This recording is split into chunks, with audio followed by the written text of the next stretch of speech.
All right. Good evening, everybody. First of all, gotta start with this. I know our time got cut short on the last stream last Wednesday. Really apologize for that. I'm gonna apologize again when more people show up, but it happens. A little technical difficulty, if you will. Um, so yeah, we are obviously not gonna be playing Briar. Why would we do that, right? So what we're gonna do is we're gonna play Lokatsu. That is the plan here. But also, while I was getting ready for the stream, I kid you not, this is like 20 minutes ago.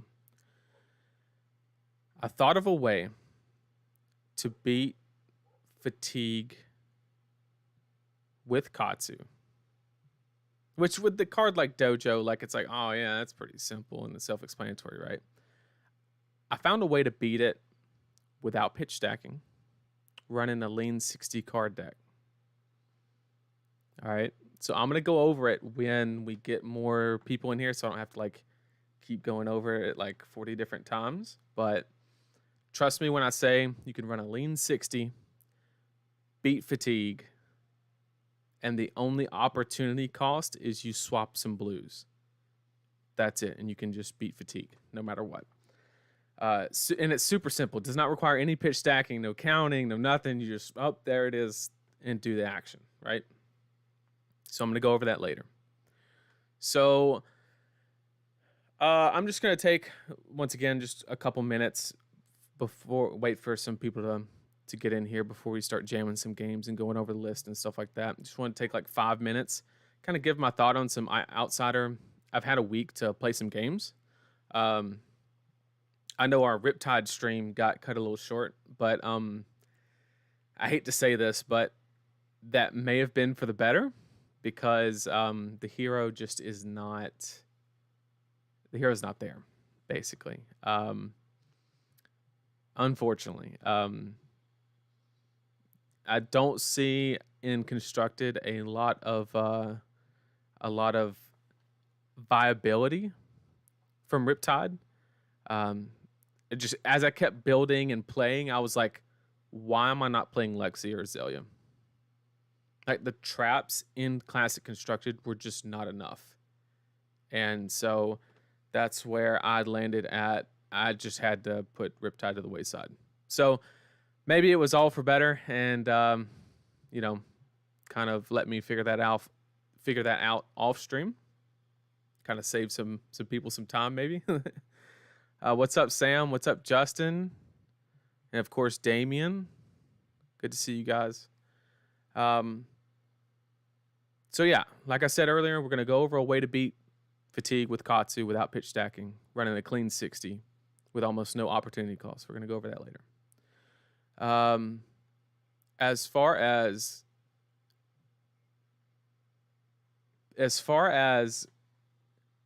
the new assassin goes, I think there's just not enough there.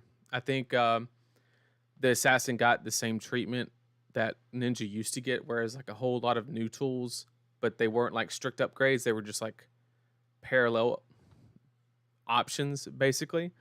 And basically, it just doesn't do enough. Azalea's great. I think Azalea has a lot of potential, but I still have. I'm asking myself, why am I not playing Lexi when I play Azalea? I'm not saying Azalea is bad. I mean, she is 1.5 at worst right now. But I just think Lexi's a little better and has a lot more like options as far as play pattern goes, and like, block with some cards and then like 3 of a kind on a small hand, kind of, options like that Azalea doesn't really have the ability to do. So, I do like Azalea. I just think I'm on the boat that Lexi is just still better. But both are great. Both are playable. You can take down a tournament with them. No problem. All right. And that leaves us with Katsu. So, basically, I think Katsu is perfectly fine. I don't think he's He has to prove himself on whether he is the premier aggro deck. That's still to be decided. Um, Basically, he has to tussle with the Rangers and say, okay, am I doing enough to counter the? Am I efficient enough on the non-disruption turns to basically count for being disrupted? And if that answer comes out to be yes, then the answer to that question is Katsu will be the premier aggro deck. Old girl right here with Icelander and Rangers going around. Her big explosive turns just require too much setup is the problem. And that's the one big problem with her. She can play real mid-range, but she's got to at least be able to make an embodiment, and that can be tough depending on how the meta shakes out. Yeah, I would give Lexi the edge as well. I mean, she's just got so many more tools. You know, the Frostbite Avenue. She can run a higher blue count without like damaging the deck, which means she can play around Frostbites that are played against her, right? From like Icelander. I think Lexi's actually favored into Icelander. Not by like a lot, but I think she is. All right. So once again, going to mention it one more time. We're going to go over a way to beat fatigue with Katsu without pitch stacking, running a clean 60, only by swapping out a couple blues. Okay, so right now, we're going to go ahead and switch to the deck list. Okay. So this is the list we're gonna run.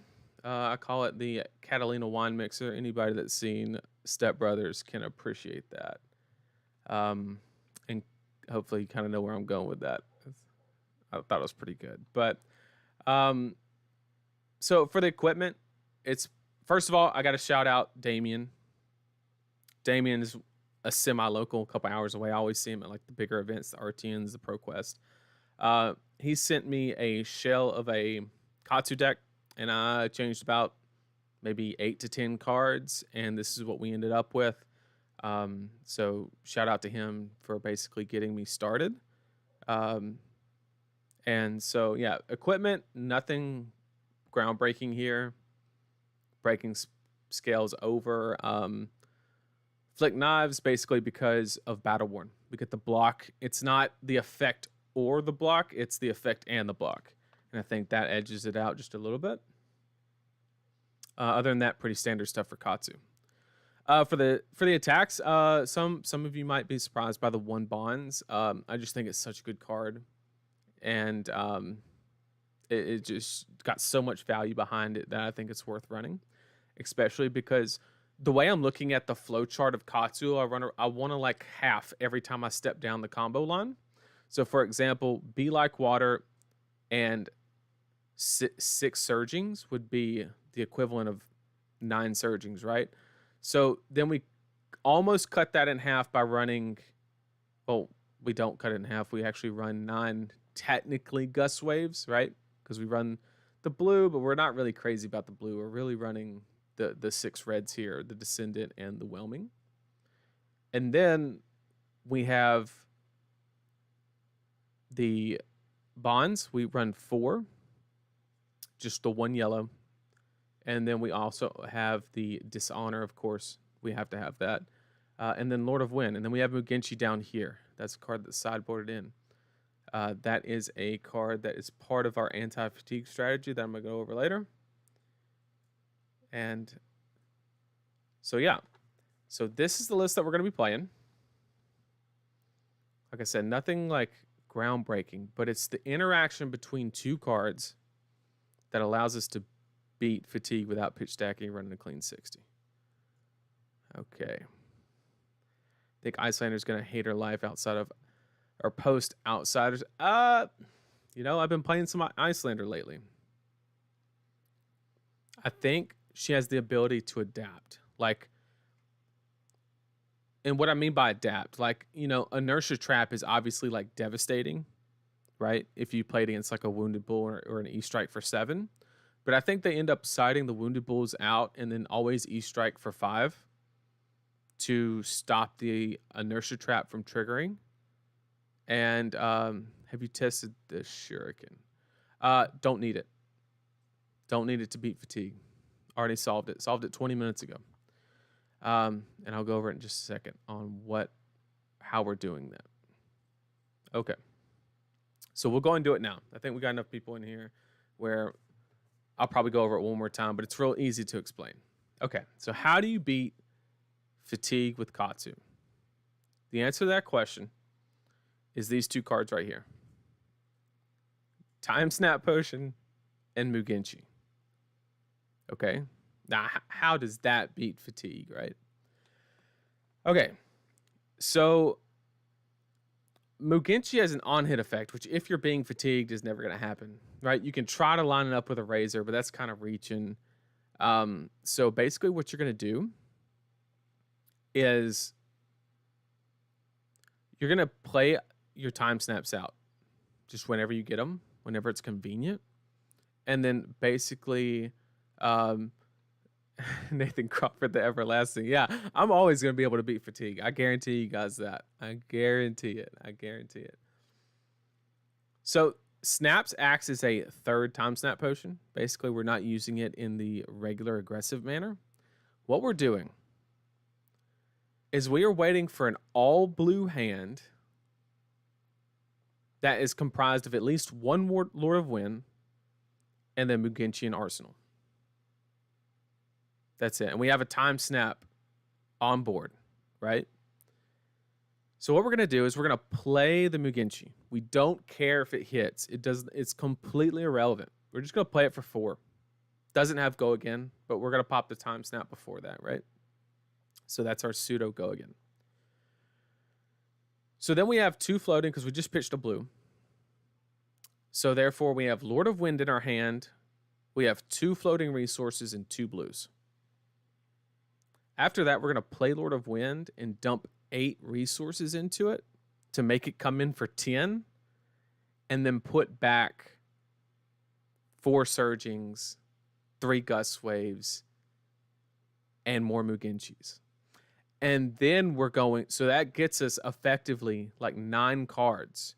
Now, the reason you can't play the combo outright and do the same thing because you have to pay for Lord of Wind, right? So Lord of Wind says that you have to pay X resources for each card, right? So if you play the combo line, let's do the math, right? Surging is 2 resources, Whelming, Mugenshi, and Lord of Wind. All right, so that's 3 resources total, but 4 cards. So what if you have all the combo, like there's no extra resources unless you have like an E-Pod or a Tunic counter, and that's only getting you 1 or 2 cards. But if you shortcut the combo by using Time Snap Potion or Snapdragons, then you just dump hard into Lord of Wind. And once again, none of this has to hit. It's not dictated on whether the opponent is playing a certain way. There's no shutdown on it. Nothing. It's just literally, it's going to happen and there's nothing they can do about it. And you just do that 3 times and then you dojo. Then you play dojo and you put back a Mugenshi and a Lord of, what is it? You have to pick a Surging, and so you're putting back the Lord of Wind because you can't put Lord of Wind back in by itself because it says on the card, it says Surging, Whelming, or Mugenshi from your graveyard into the deck, right? So dojo is the only way to get Lord of Wind back into the deck. So that's how we beat it. We beat fatigue by running dojo. We just swap out some of our blues. We take out Fine Center and Crane Dance and put in Time Snap, dojo, and then we take out one of the bonds and like Flick Flack and put in the Mugenshis. And we beat fatigue on a 60 card deck, requiring no pitch stack. You just play the game normal. You can Katsu whenever you want. You can shuffle. You can play efficiently. And then you just play the time snaps at the end of the combat chain as you see them. And then bam. You pop the time snap, play Mugenshi. You already have the Lord of Wind, so it doesn't need to hit. And then you dump 8, 9, 10 resources into it. The attack still comes in for 10, so you still strip their whole hand, and you get 10 damage worth. You literally red glacial them with a blue card. It's insane. So that's how we're going to beat it. So let's go ahead and get some games in, right? So we are going to play in the regular classic constructed, obviously, because we want to play with some new cards.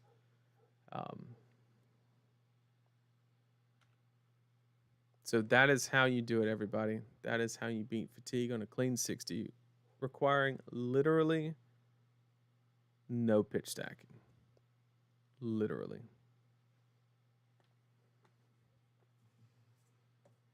Okay.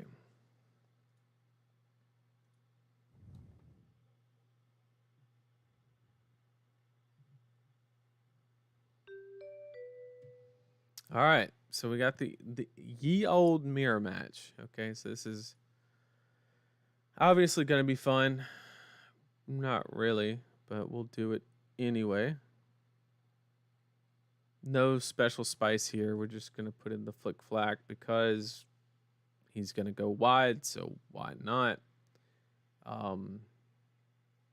We do want to take out the sink below, probably. We want to keep the aggression on versus... We'll take out one of the sink blows. We're basically just swapping a sink blow for a flick flag because we get more value. Yep, standard stuff there. I did recently take out the chess piece, the Blazing Yori, to make room for the fatigue tech. I'm not sure if that's 100% correct, but we're going to try it without and see if we need it. But it is an option to put in. I just really wanted a couple CNCs for Ranger because I think they're going to be an issue. So we'll go ahead and get it going.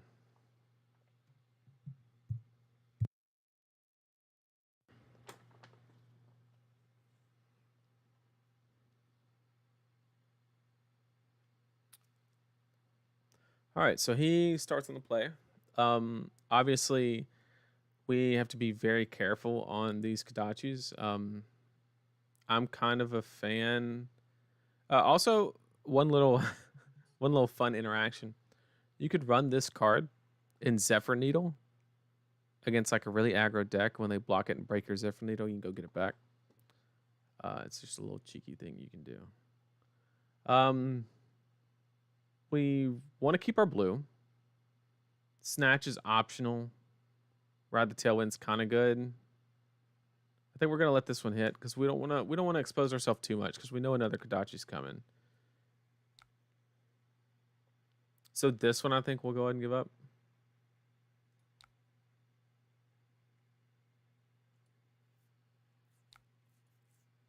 And then we'll just block this one however we need to. Whatever comes next. Yep. So we just have a 3 go again. Like if he does have Razor, he has to come off an Arsenal, which is value for us. So I think we just even block this. We have 1 Gust Wave, so to mitigate possibilities, I think we block with this one.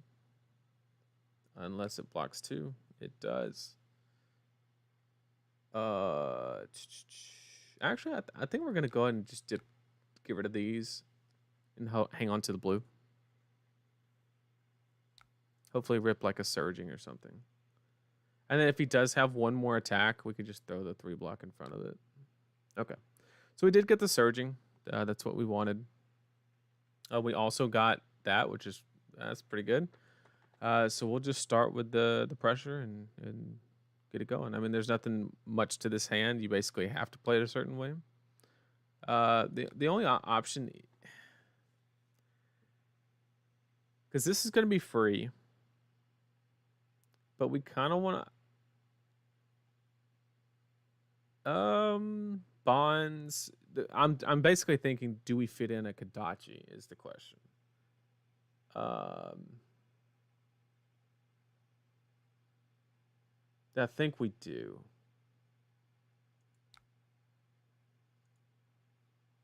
I think we do.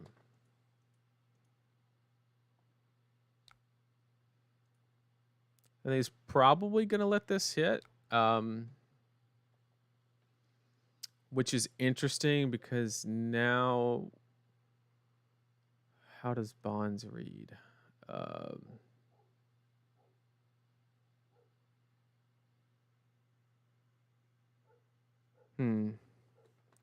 How does bonds read? Because bonds says you banish a card from your graveyard. I think it has to have the word combo. So basically the only thing we could get is this. So I actually want to save it for the mass trigger here. I'm just thinking of whether we actually go get bonds or not. But I think we have to. So we're just going to get rid of the empowerment.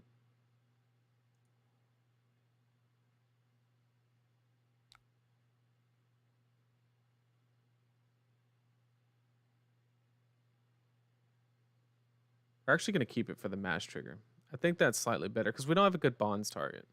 So we're going to say no. They're going to fire this guy up.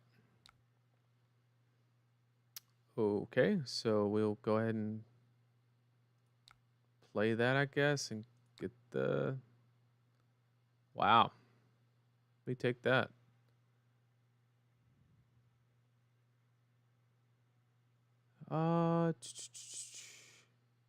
Yeah, might as well. Might as well just load up on it. Look at that. Look at that value. Okay. We obviously not much we want to do with the fine center. I'm just thinking of like, do we literally just play the 100 wins and then find center?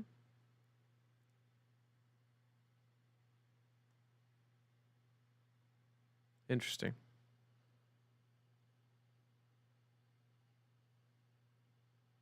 Yeah, I mean, it's just max damage. Like, I don't know.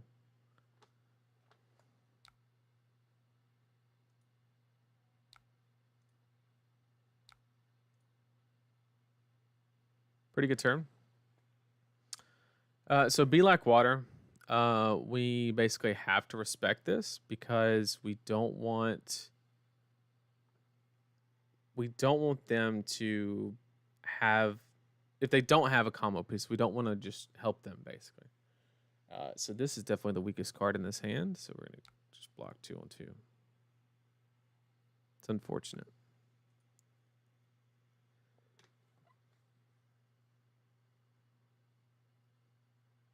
At least he has to pay 1 to change the name.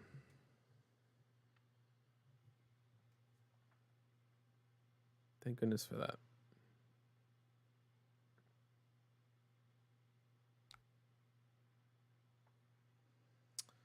Okay, so he did pay to make it. So this is live. Okay. So we have to respect this one. Which means we basically just block 5, and then we'll just play Snatch on our turn. I don't think he's gonna have enough to go. Yeah, see, I don't think I care about McGinty here. I mean, he doesn't have anything in his graveyard to really like shuffle, so sure, he can have it.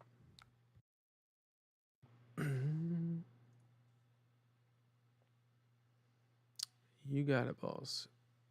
Yellow Gust Waves is interesting. Okay, Kadachi. So I know what he's doing here. He hit on the last attack, and he's trying to threaten Mask on the next attack.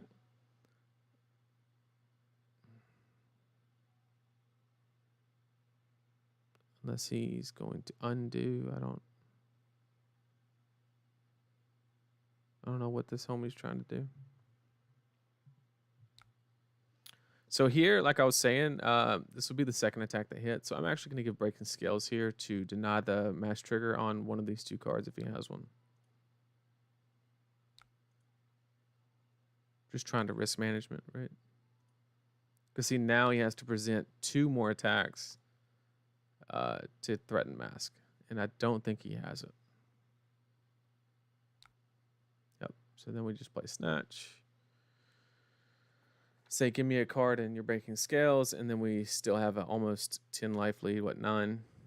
So doing pretty good. Or just give me a card. That's cool too. Let's see, that's Flick Flack. No, we Ride the Tailwind's fine. It's a good card to go in Arsenal.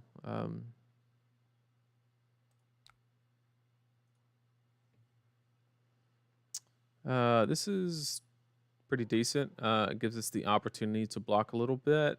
We have the surging. We can go get the whelming. We don't have anything after that, unfortunately, because Muginchi's in the sideboard. So we're gonna go ahead and he pitched a yellow, played a red. What are the chances he has? We just get blown out if he has it, so we can't do that. So we just have to let this one go.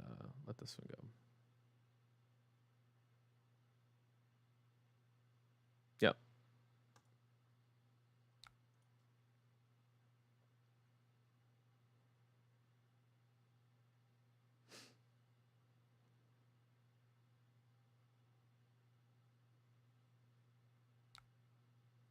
Okay, good thing he went and got this one because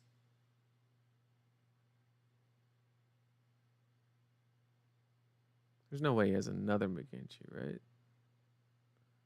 He could have bonds here. What would he do with bonds?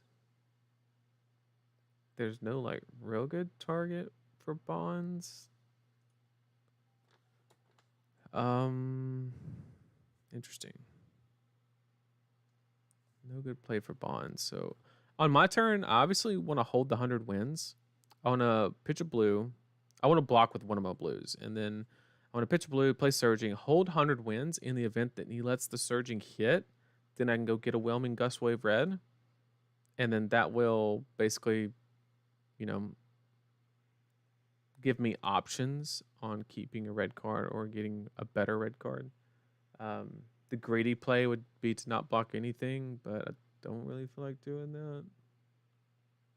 But I gotta let this hit.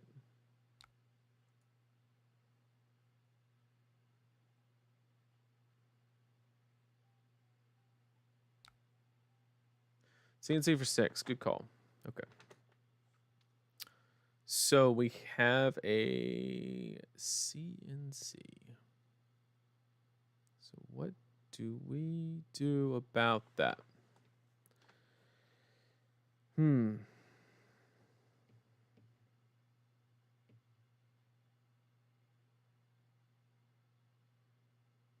I want to give a little bit of armor, but I think we just double block on the blue. What's up, Ed? What's up? I want to double block on the blue, give up on the surging, and then just play these two, and then arsenal the surging is kind of where I'm at. I can't give him the value in the CNC. It's a value of 9. Can't do that.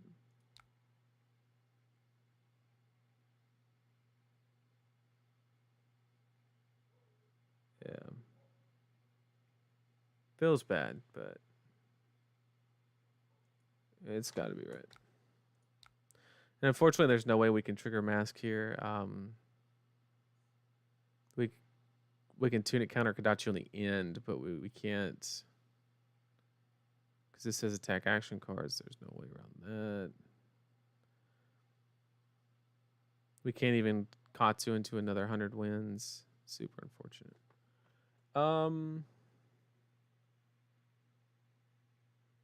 Yeah, there's no other way to play it. So we'll just play Ride the Tailwind. And then we'll play the 100 wins. And I kind of want to take Tunic Counter and turn it into a damage. It seems a little low value, kind of like low EV, but maybe not if he's giving me cards. That means his hand's kind of... Because, like, what am I gonna play here? A blue snatch? Like, what are you scared of on a 3-card hand? Maybe he's just over respecting it, which I will take any day.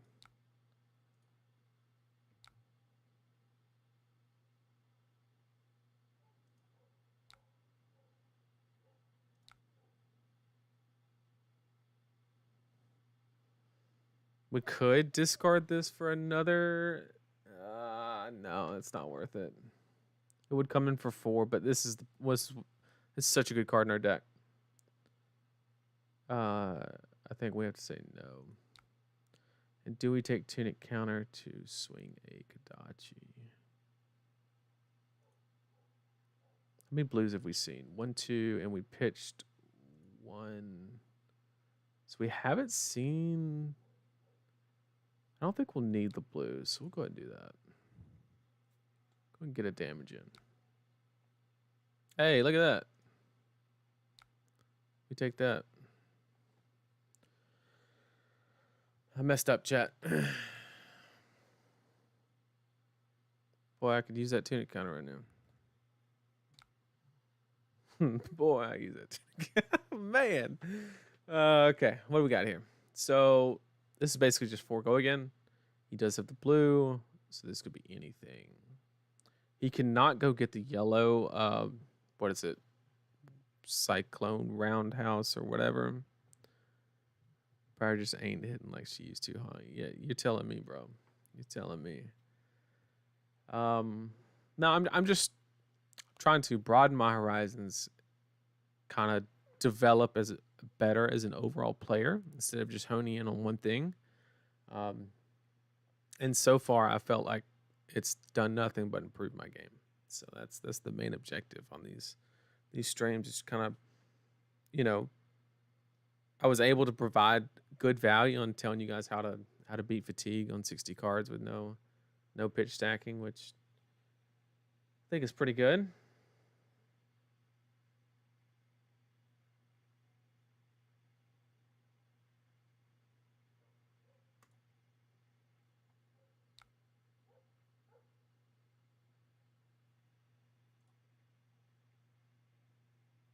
I'm gonna let him go dig. I don't know what he could possibly want here. I don't know what the other. I know. What is it?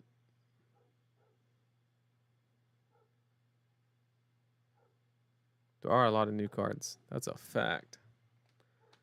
That is a fact. Half of them are very bad in Classic Constructed, but there are a lot of new cards. Okay, so we have another one. So we're going 4-5, and then he's going to Flusterfist red, which will come in for 4, which we can cover up with the Flick Flag. What's our line look like? So obviously we want to play the red surging, pitching the yellow. And then we have... I think using that Tunic Counter might have cost us. Because if we could have just Tunic Countered into Razor to guarantee it, and then went and got... super unfortunate.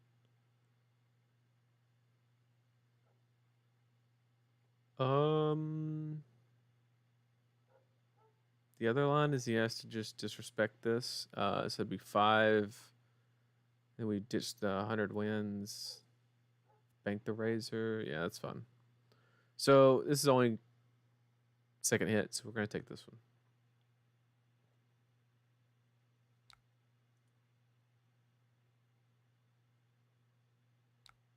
And then we're going to cover this up with a Flip Flag.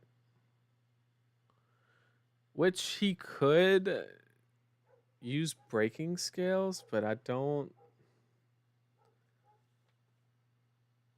And I think he's actually willing, because he hit Breeze Rider Boots, to give it all go again, because why else would you... So I think we will give Tunic here. We're at a low enough life. I don't think we're going to see that counter again. And then we'll cover it up with Flick Flag.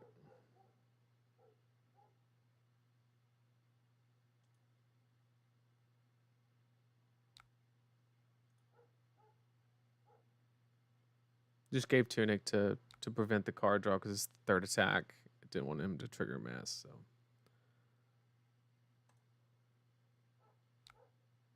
Yep, we're gonna let that hit. And we're just gonna jam this and hopefully it hits. If it does, it's huge.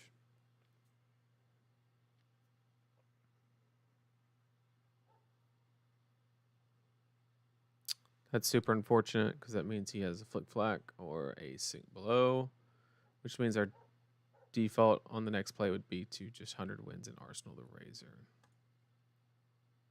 Yep.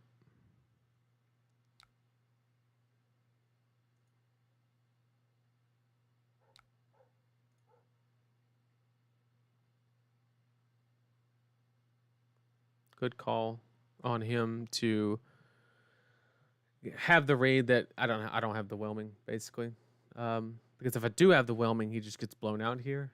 But he took a gamble and turned out to be right, or he just has a crap hand, which us Arsenal Razor could put us in a favorable spot. Because worst case here is he can E-strike for 7. I think is the worst case scenario.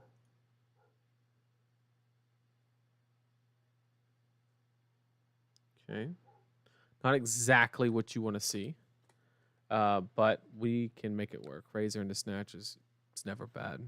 It's never bad.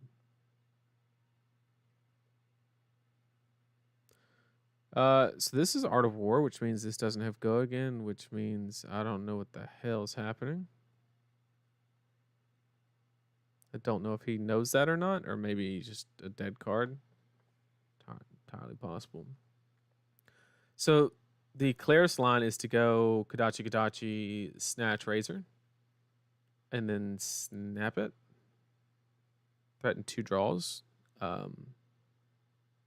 These bonds are kind of dead cards, but maybe we can end up doing something with them. Worst case, one will go in Arsenal. That's fine.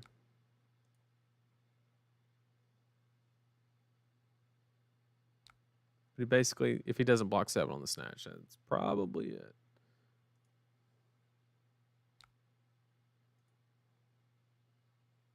We might not even have to use snaps, depending. So this is decent move on him, because now it's just going to be 1 draw, but that should be good enough.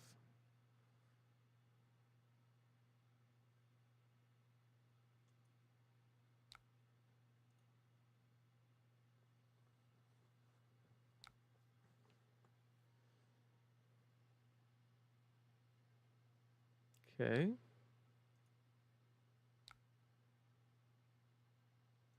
Do you have anything else? So we're good. Oh, that's pretty good. That's pretty good, chat.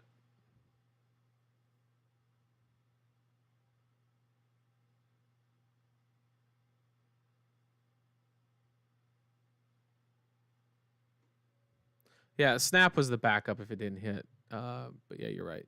Don't need it if it hits. E-strike is gas and a half here because that's going to hit. That demands another card. I don't want a Katsu here. What do we use Katsu? What are we looking for? Like,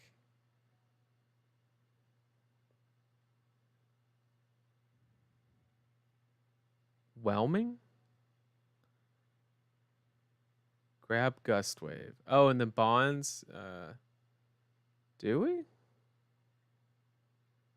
All right, I'll take you guys' word for it.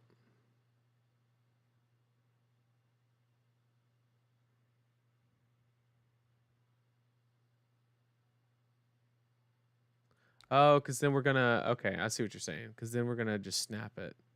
Is the idea.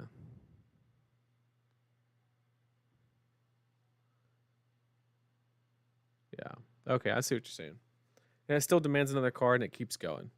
I like that. I like that. So we'll go ahead and get this. We have go again. We jam out this. We snap it. We play bonds.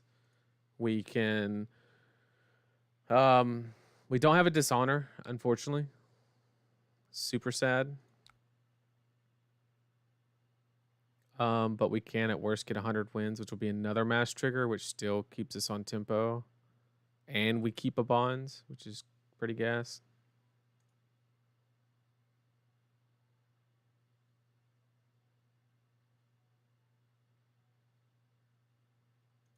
Yep.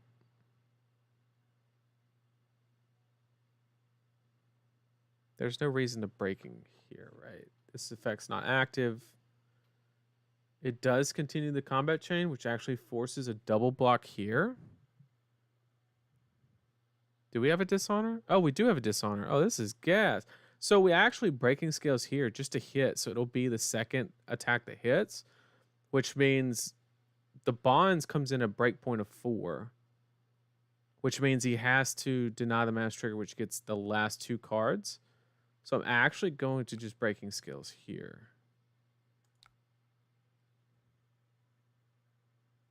Yeah. That seems good. Because now we have 2 that hit. And then we bonds. We banish a dishonor. We get a dishonor.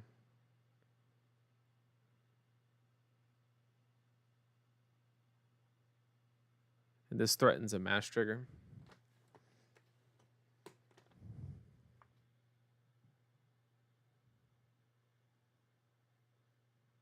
Yep. Thank you guys for getting me there. See, that's teamwork, right? Just don't tell this guy that it's, what, 40 against 1? Just leave that part out, right? Yep, see, this gets the last 2 cards, which means that Sarge is going to hit. Unfortunately, we don't have, it would just be for 4 because it's not the crazy good. Because, right, it's only the Descendant Gust Wave, not Whelming. But we didn't have to pitch, and we get to bank of bonds, which is super good here, and we get 4 damage in. So we take this. This is a good turn. This is a good turn. That's exactly what we needed. We have mask. They don't. We have full tempo with a gas arsenal. Let's go.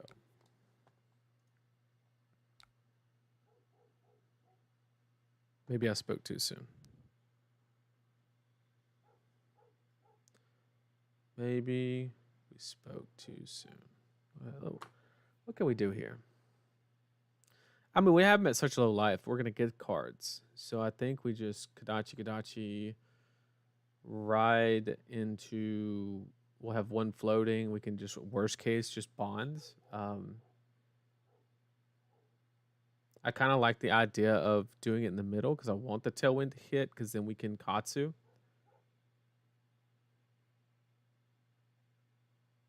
But what would I even Katsu for? Like 100 wins? I don't know.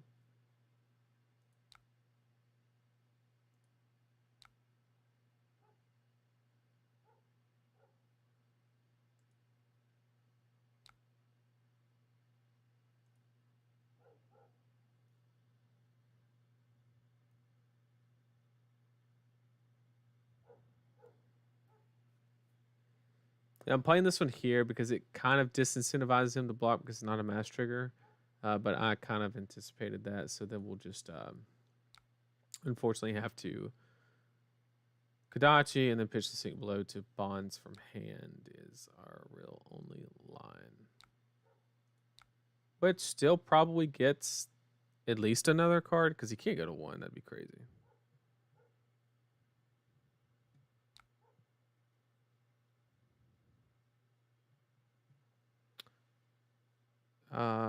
Try to use constant search for Descendant. You can. Yeah, I can discard the sink below, but nothing hit, so that's the unfortunate part.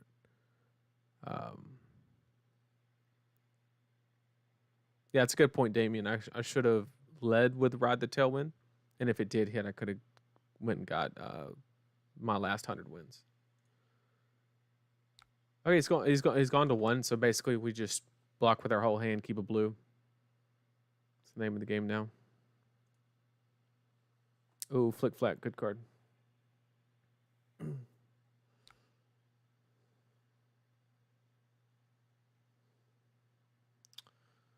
Yep, I'm going to go and Flick Flack here in case he doesn't have it. And then it'll be live with the combo card anyway, so we're pretty safe there. if he does have the natty. So yeah, we'll go ahead and Katsu here. Or not Katsu, Flick Flack here.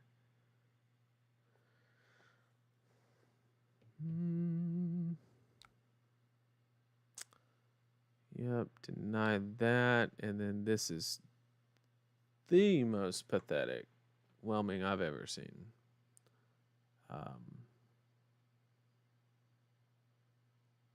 He could have Razor here, but like, cool if he does. We obviously need to. I mean, he's at 1. We just freaking kill him, right? Like, we need a gust wave, unfortunately. Nothing can hit, so we don't get a Katsu trigger for the rest of the game. Unless he's on some, like, weird shit. So really, this extra blue only adds another Kadachi, which is a whole nother card. So, yeah. So I think we literally mask here, make him break scales. Yeah. That's my line, and I'm sticking to it. Yeah, he's going to get his card. But, like, on a 2-card hand, he has to threaten 11, and he doesn't get mass trigger because he's already blocked with it. So I don't know what that looks like. And then for us, we get to Kadachi, that's 2 cards, and then we get to Surging, which is the last 2 cards, and then we have full tempo with Bonds and Arsenal, and we're just waiting to draw a Gust Wave, basically. So Mugenchi, did he trigger?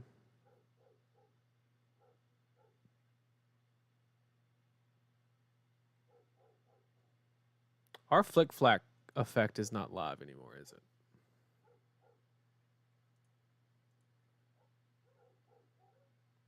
Dang, next card. So the mask took the Flick Flack bonus. Super unfortunate. But that is okay. We don't want to give. I can get 3 cards out of his hand by Kadachi and then Bonds. Deny that because he gets Lord of Wind. Then what does that look like? If that's a blue, comes in for 5 more. Yeah, that's a little scary. So we will respect. That was my mistake. I didn't think about mask using Flick Flack. That is my lack of ninja experience.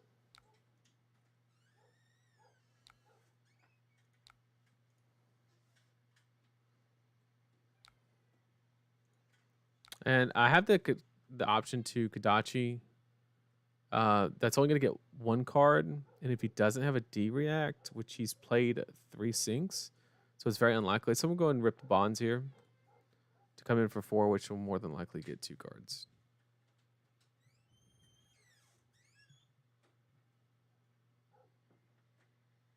Yep, there's the 2 cards. So he can't really have a productive turn now. And then we just win on Razor. Yeah, sure.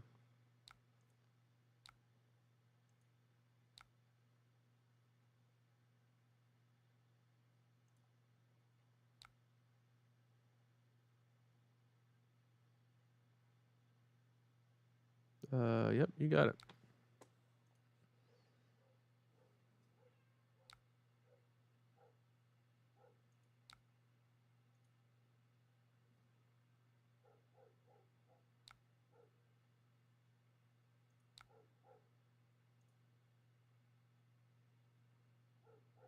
That should do it. Not enough Ira practice. You got me on that one.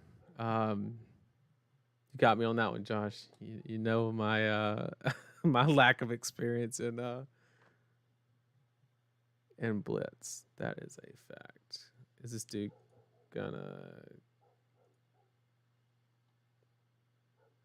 Oh, you're just gonna leave or like?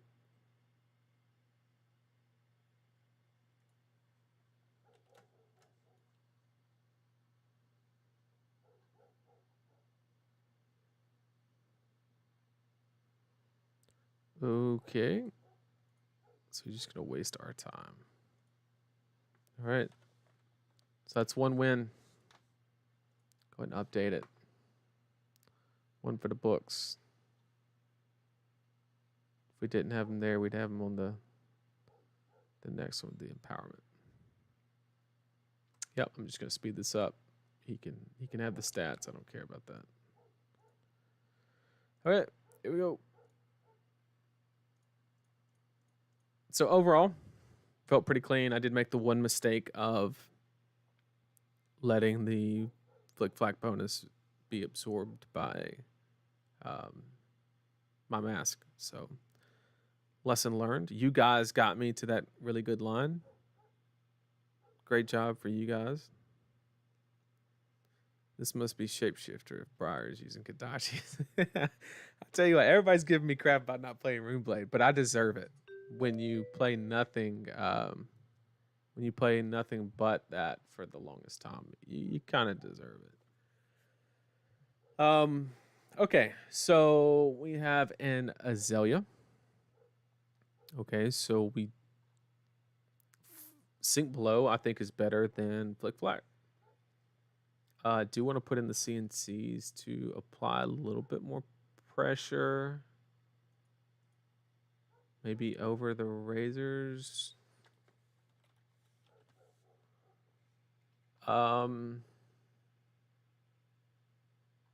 She really doesn't want to block, so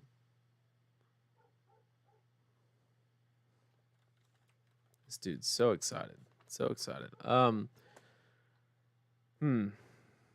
Yeah, I want to put the CNCs in. Maybe take out.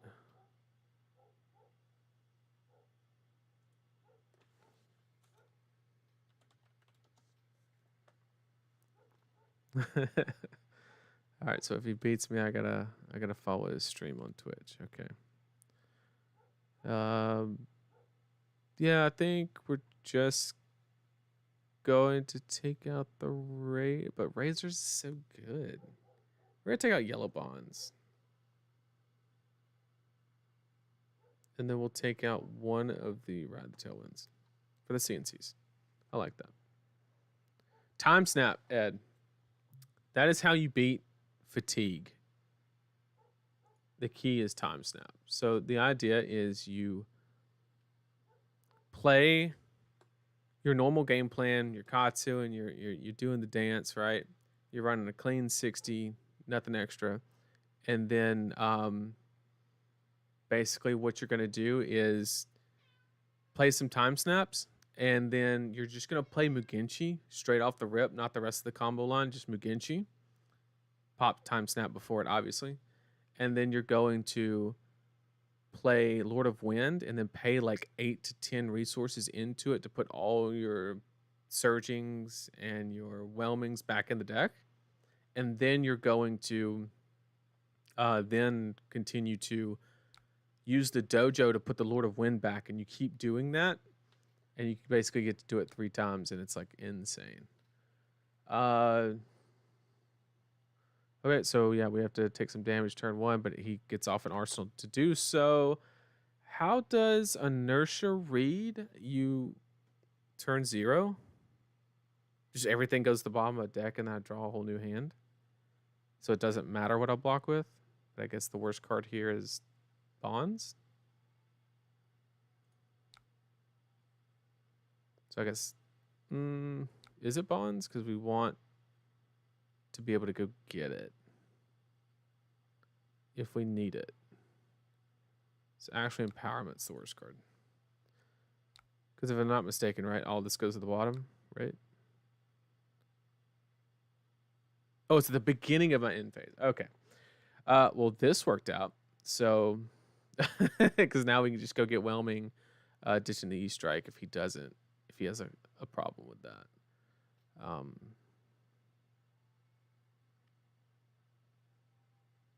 I mean, we don't have the best bond target. We don't have any bond target, but that's okay. We can't be on an arsenal, so we need to use our whole thing.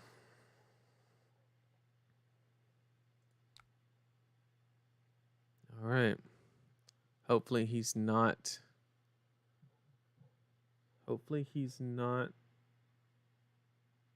watching the stream while playing, because that makes it very easy to know exactly what to block, which would be super unfortunate. Okay, so he's giving us this, which means we can go get a whelming.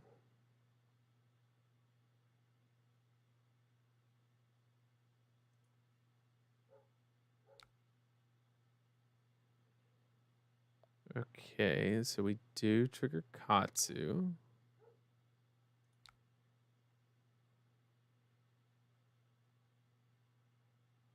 Go get a red whelming, right?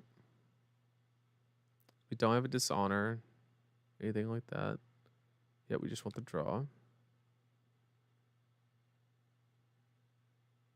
I don't know why I didn't Kadachi. I guess this does make it a little better because okay, if we're the best if we draw dishonor. So close.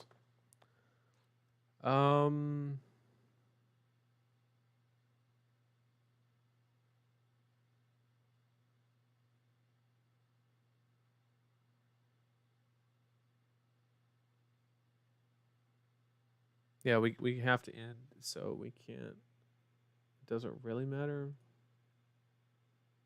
So we're just gonna bonds here and then Kadachi. Call it a day. But if he lets us hit, it's another draw. And then we get dishonor. Oh, that's pretty good. Oh, that's so good, because then we can pay the one. That's why I didn't Kadachi chat. I knew this was all gonna happen. I was just testing you guys. So we're gonna play Be Like Water. He's gonna let it hit because he's let everything else hit, and then we're gonna pay the one, make it a surging, and then we're gonna play another whelming. It's so good. Yes, make it a surging, please. How about another one? He wants another one, chat. They want another one. So who am I to deny? Snatch, come on, give it to me. The draw doesn't matter. Ah, we did as good as we could.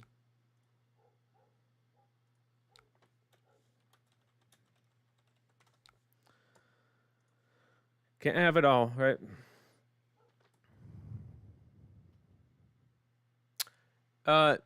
So, Chris, you get the +4 no matter what gust wave is, but the cancel the effect one is only the descendant gust wave. That is correct.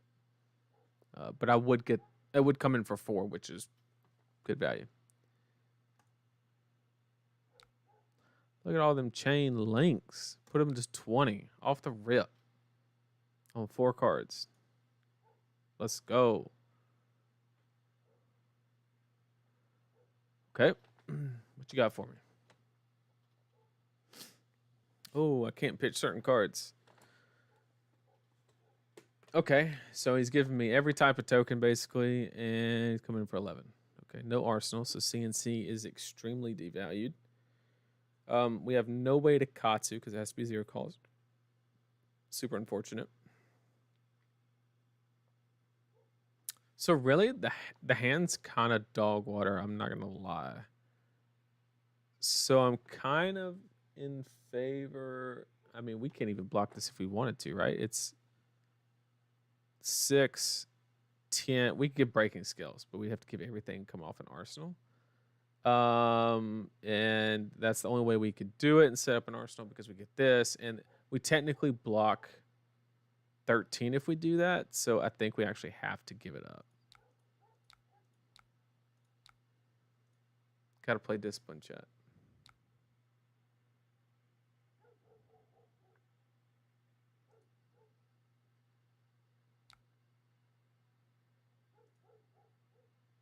Okay, let's try it again. All right, just not red in the ledger, please. Please, not red in the ledger. Have one of those ranger turns where you like don't do shit. Come on, just once, do the ranger thing. Do what Rangers are made for. That's a good one. With a hand looking like this, I don't really give a shit, though, to be honest.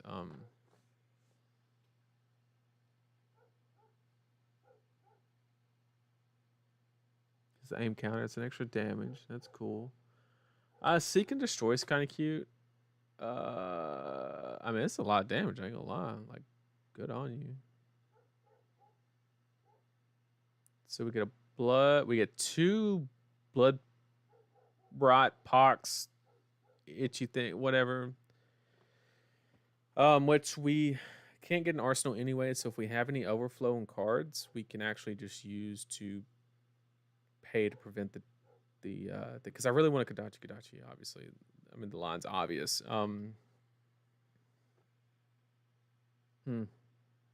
Yeah, I can't do shit about it anyway. It's coming for 12. I'm not even thinking about this. Like, you got me. Let's just see what I can do about it. Oh, one.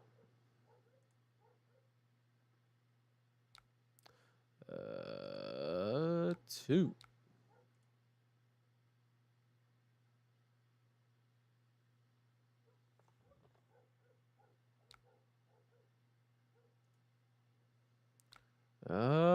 Three. All right, he saw the razor line. Since he was stream sniping on the last game, he saw the razor line, so he knows we could have it. But whether he respects it or not, like, we just pays off for us.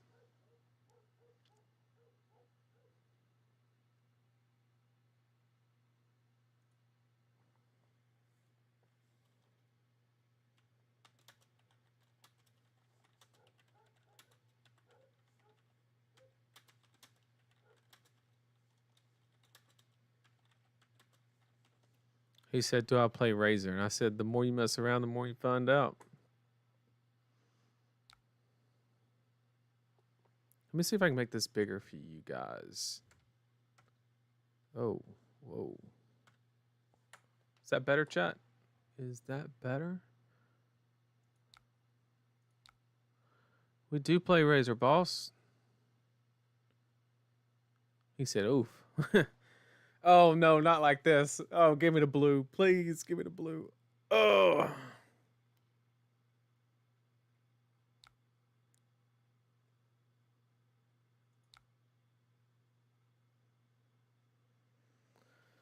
Oh, this is still good. This is still good because we take tunic counter. We can pitch this, surging into whelming.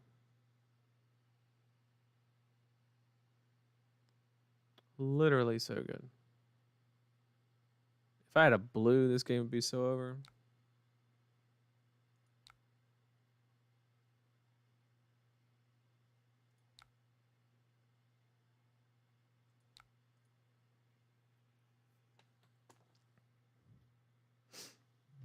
If we had the blue, chat. If we had it. Not that I'm complaining. I mean, that first turn was pretty bananas, right? And we're gonna keep going because what's gonna happen? I don't know if you know, chat, but I'm gonna play this whelming. He's gonna let it hit because that's what Rangers do, and I'm gonna rip the bonds, and we have the dishonor prepped in the graveyard. We're gonna draw like a rune blade. Just once. But, I mean, worst case scenario, we draw like a shitty blue and we just pay off one of the blood rot pox, right? And it's like, it's literally not bad. But this is cool too. Like, I'll Azalea on a 2-card hand, there's nothing worse. Yep, we take 4 here, which is cool.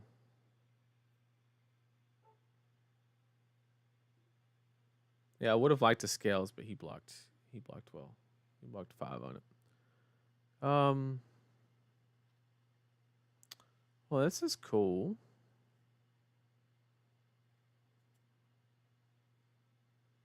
We can do some annoying shit here. We can make this into a surging, ditch one of them, and okay, we have Deadeye, and this has Dominate, but there's nothing we can do about it because our max.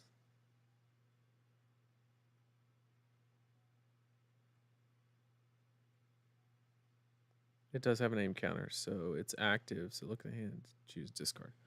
Okay, and we get Bloodpox. Yeah, because the max I can block is 3 and 3, so just short. But that's okay. So we gotta let this hit. We just gotta start pressuring lethal, and we'll be okay.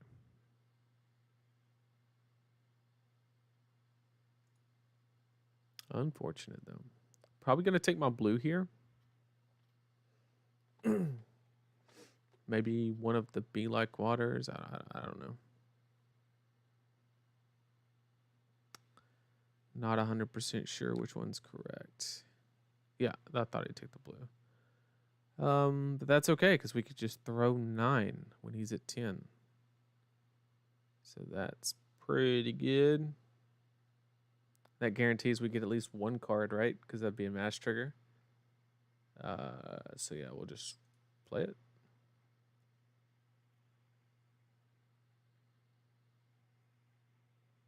He actually has to block this because we have the ability to make it surging by paying one of the reds and then Katsuing the other red to go get a Whelming Gust Wave, which we have 1 left, which would be a 4. Draw a card on hit. Is that better or worse?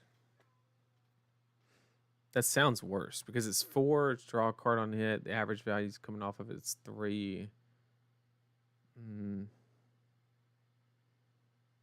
I think just forcing the block on the last one is better.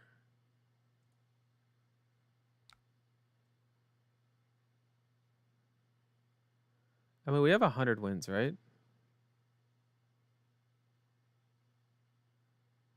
Yeah, so we just Katsu this one away and get another 100 wins, and then we'll go 3 and 4. So we say yes. Get rid of this guy. Oh, wait, no. We don't want to pay this. No, we don't want to give it a name. But yes, we want to Katsu. We want to get rid of this one. Getting Winds of Eternity is the same thing as getting another 100 wins. The difference is we could draw something on the mass trigger if he lets it hit and have go again. So I think for that reason we have to take 100 wins. Right? Yep.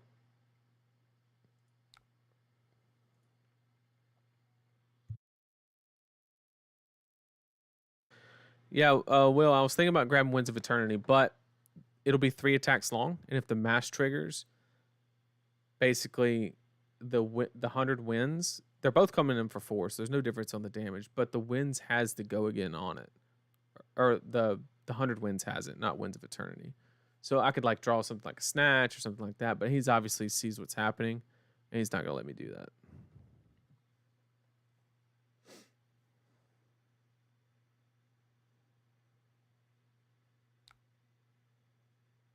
Yep, he's not gonna let me break scales here because I definitely would.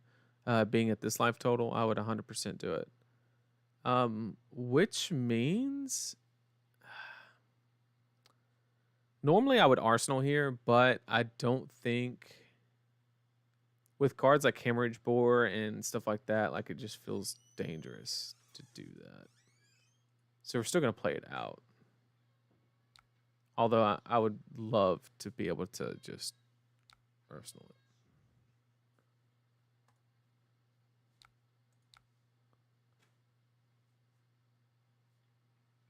I didn't know we had a Bloodpox, but sure. All right, can you kill me?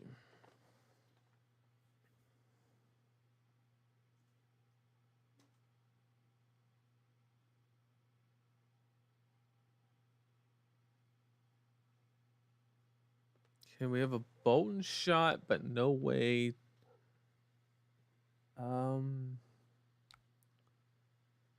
So 7 go again.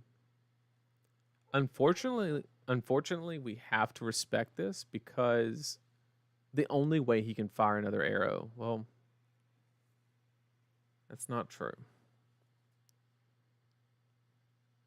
We're not actually stopping anything because if that was another arrow, he could just bullseye bracer it. If he really wanted to.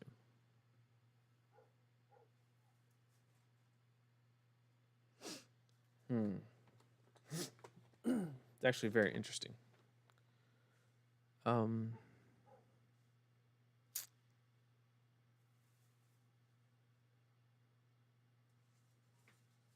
Not sure what to do here.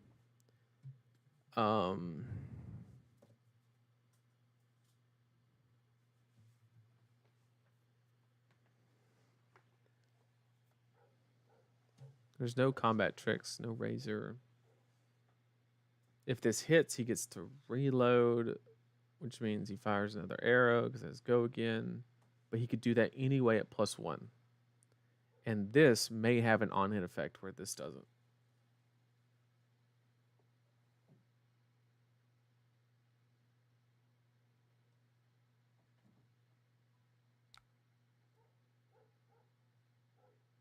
So I think we have to let this one hit. And block what this one is. Assuming it is something. I mean, it's got to be a 0. Yeah, see, he could do that anyway, and he did it anyway for the bonus, which is smart on him. It's probably what I would have done, but. So what's our best line? We don't have the best hand. No real way to use this. I mean, because we got to block this for it too. It doesn't have an aim counter, so it doesn't have the piercing bit. We really want to threaten breaking scales, but I don't know if we can. Maybe getting 2 cards is enough, because Kadachi goes to 1 and then snatch, and then we arsenal this. That seems like good enough.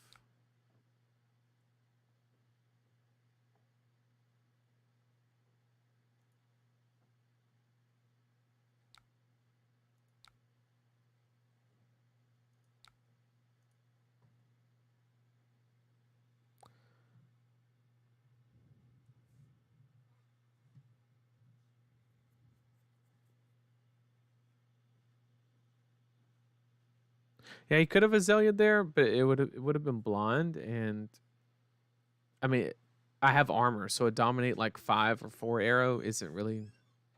It didn't change. I mean, I only blocked 1 card anyway, so the Azalea didn't really matter.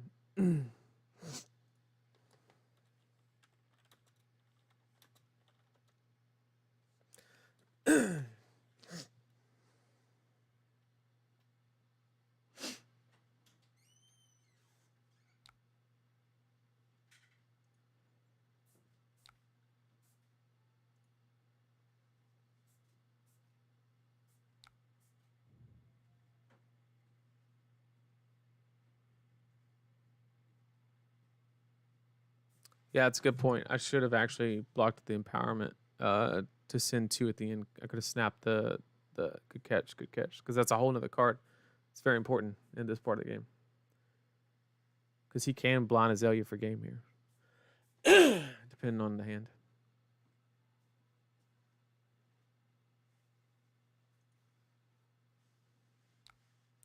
Because we will get 2 cards here, but not only that, but like we have breaking skills. So if he's caught with like a 2 block, like it's even better because we can pump it to 3.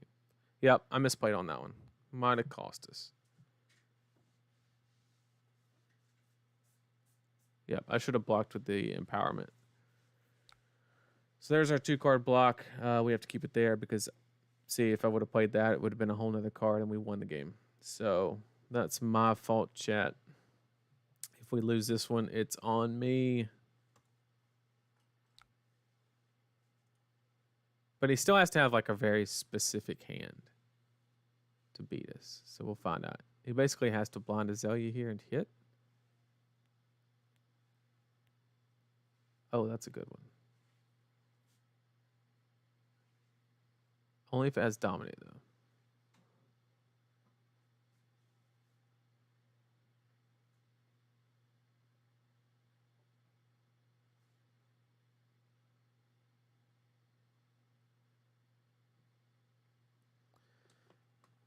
But if he throws something...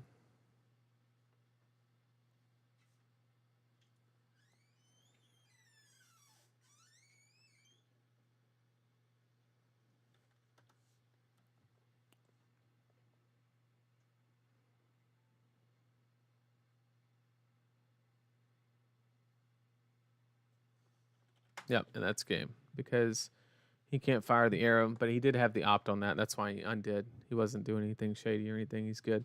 Yep, and because it's not a 0 cost arrow, he has to sit there, and now we get the whole line to do whatever we want.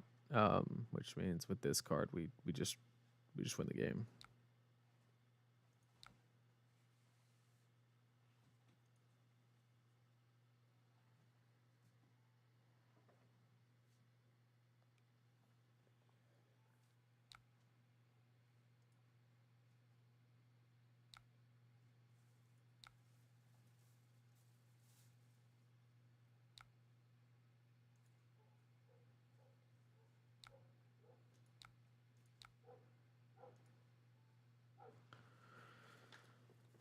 Yep, guess the last two.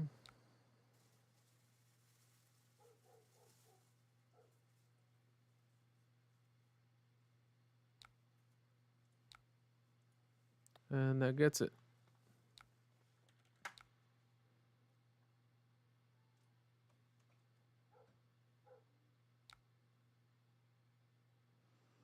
All right. Good one nonetheless. But good job catching me on that, chat. I should have blocked the empowerment. It was super greedy to keep it. I guess I just got locked in that mindset of he's at 1. So it's like a win con when the more important priority was just to get cards out of his hand. But we end up still closing the game. And we got there.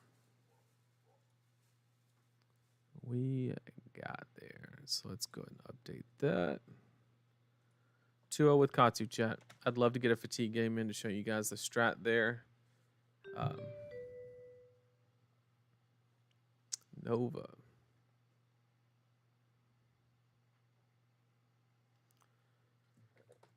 All right, so this match is... I don't know. I don't know how this match is supposed to play out. He doesn't go very wide typically, so Sink Blow is probably better than Flick Flack. Command and Conquer is all right against... I mean, no D-Rax, kind of juicy. He wants to block, so Be Like Water might not be... I'm going to cut one Tailwind. Run that. And I'm okay having the D-Rax in, even if he wants to play a long game, because we can just Katsu and discard those. That's A-okay. Okay. I guess he's going to dip. That's cool, too. Maybe he thought I was taking too long. My fault.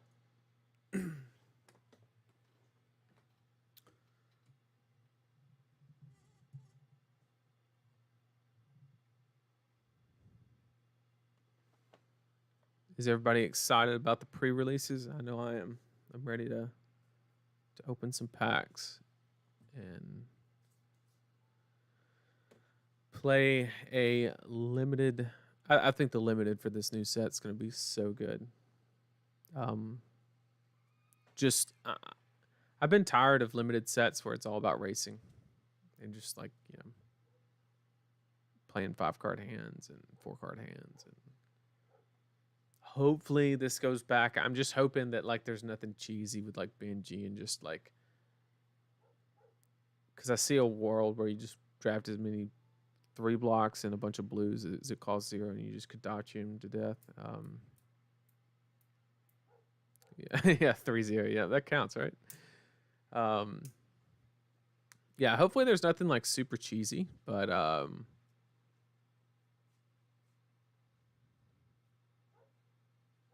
never played a pre-release in any game before. Well, I hope you enjoy it.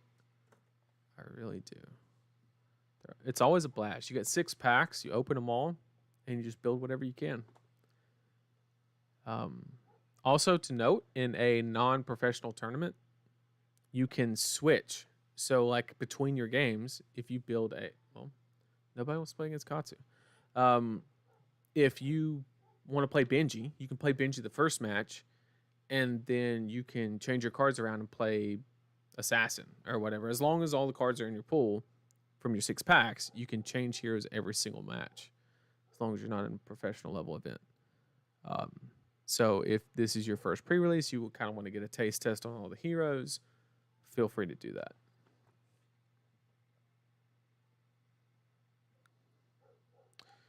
Another Azalea. We want to go first because we don't want to get dominated. We will do the same sideboard plan as last time.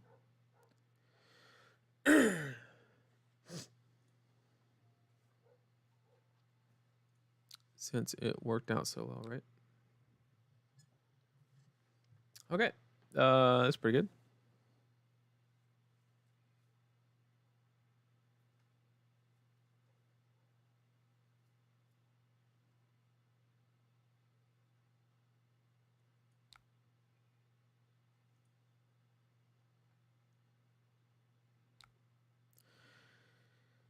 So what I actually like, what I favor here, since he didn't block, I think I'm just going to get the 4 damage in and run. There's no reason. There's no reason. Because like the only other line is like Kodachi again and then try and do it at the end. But he's going to block something. He's probably going to block the second Kodachi. So I like just going and getting this damage in. And then also we can not attack with the next Kodachi. And don't let him filter. Because I'm pretty sure that's what he was trying to do. And that way we secure a blue and a good combo piece. So I'll just end the turn there.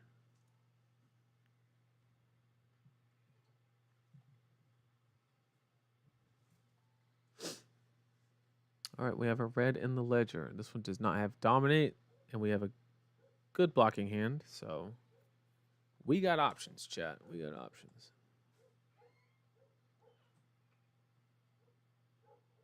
Oh, he knocked to put. So this one will have dominate. Okay. That's fine. We have the good old E strike, which is the counter to this card, basically. So we will go ahead and block with the winds because that's the more prevalent combo piece. And we'll hold the blue to pay for the Blood Rot Pox token, and we're Gucci.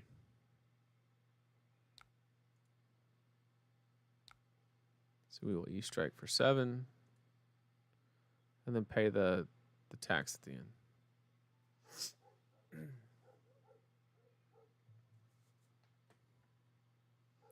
Once again, anybody that's joining me today that was with me last week, I really do apologize for the stream just up and dying. My router just like gave up. It was so bad.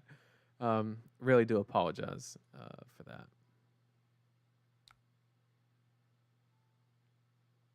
Okay, boulder traps is could just get -1. That's fine.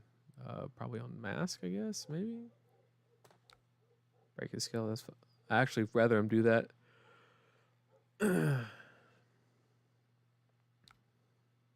We will not.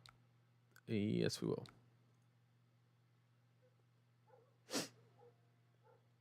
Okay. So we really want to play the sink below and get rid of one of the blues to figure out what we're gonna do. We like the snatch, but like we need something else.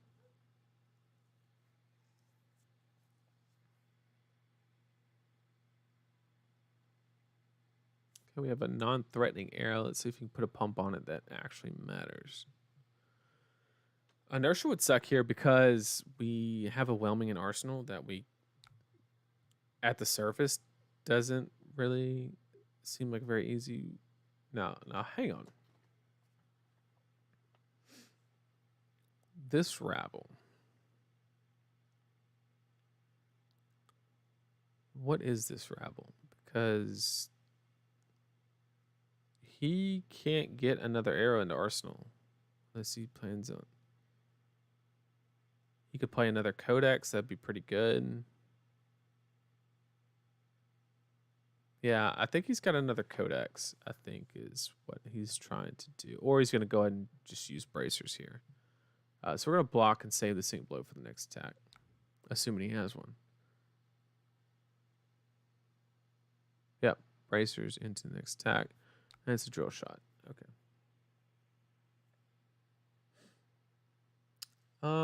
It does not have an aim counter. The piercing's annoying. We might just give Tunic here. We don't have a real good avenue to use it, and this is going to be a quicker game rather than a slower game. We want to keep Mask. So I think I'm just going to go here, and then this could get razored, though, and that would suck, but it'd be like that. It be. Why are there no reactions? What am I missing?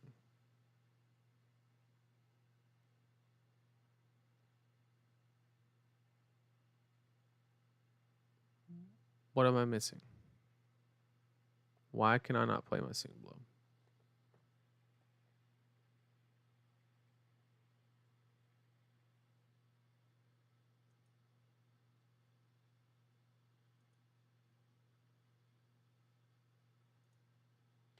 Why can I not play a sing blow?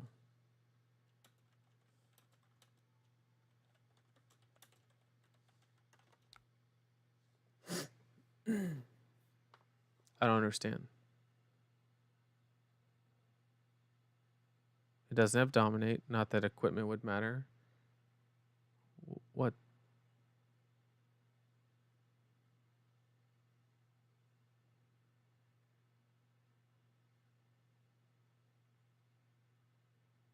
He's running Death Dealer, not Dreadbore. What's actually happening?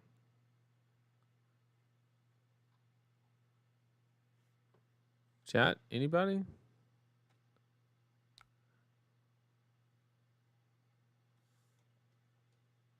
I guess that was a glitch. And he left.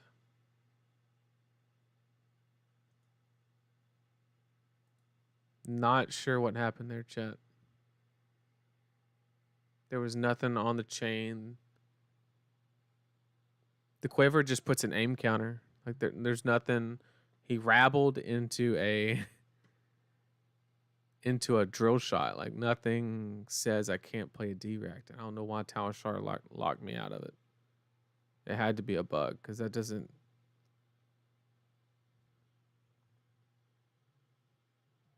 Yeah, I checked everything. Like he pitched Codex to activate Death Dealer, loaded an arrow, then Azalea putting a rabble there, fired the rabble, came in for 4, then used his arms to load another arrow and fire.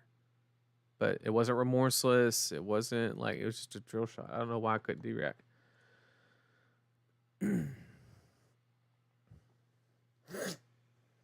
Okay, so we value Flick Flack over Sink Below, so we're going to make that even swap. We're actually going to add that one and put in, or take out a Ride the Tailwind. And go from there. All right.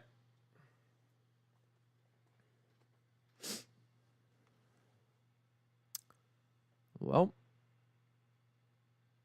this is a hand.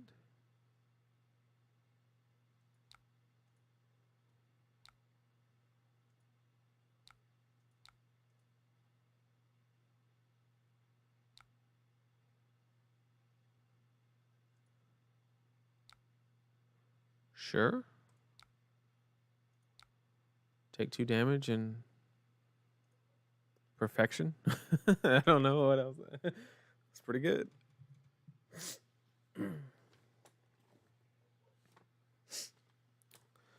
Tell you what, we're coming out the gate hot on this one. We're not wasting no time. Yep, you got it. Not like this. Not like this. Does he have it, chat? Does he have it? Oh, this is rough. We give him the whelming if we don't block. But there's not a very convenient, because we need to be able to go get... What are we getting? Like, bonds is okay.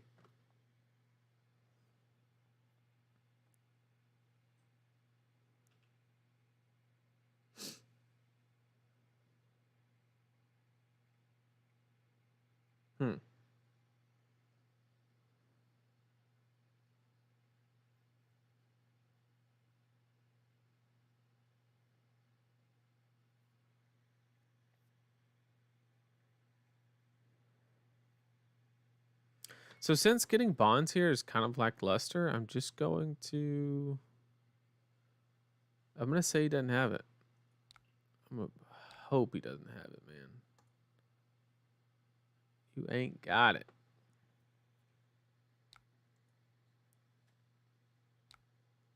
Oh, we got saved. Oh, we got saved. Oh, we got screwed. Oh, we got screwed. No. No. I mean, it's okay, but... damn. We made the right call, though, because he had the blue in hand, and he would have just gotten... And we would have had to block the same thing, and then he would arsenal the CNC, which just real feels bad. In this way, we just basically walk, but we have an arsenal, he doesn't. And we tick up tunic counter, and he doesn't get that same value. So, unfortunate. Unfortunate.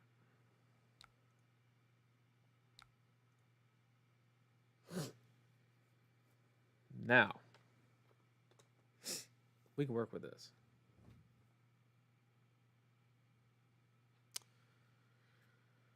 We can work with this one.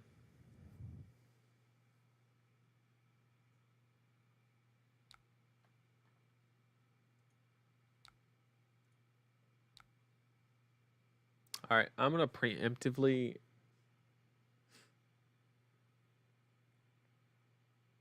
Because I really don't want to block with this hand. It does so much.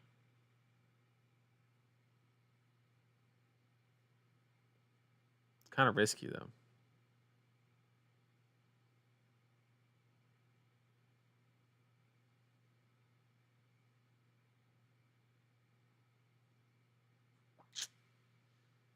Huh. So I kind of want to give breaking scales here because I don't want to block.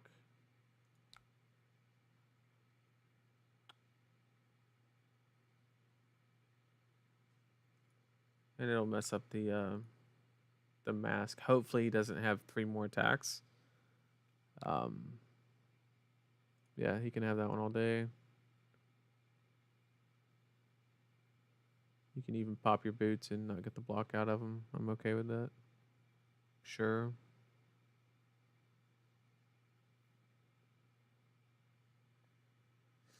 And see, he would have gotten I would have blocked 3 on 3. He would have gotten the mass trigger if I wouldn't have used the breaking skills on that Kadachi. Yep, he gets Katsu trigger, but he has to be able to produce 2 more attacks.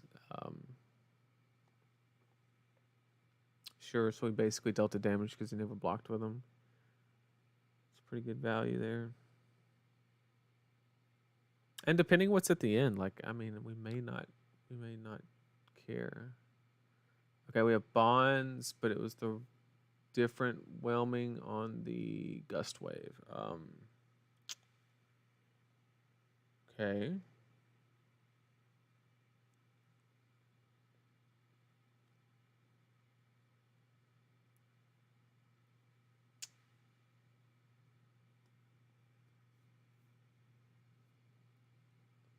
And he has the dishonor, so we know that one's coming next.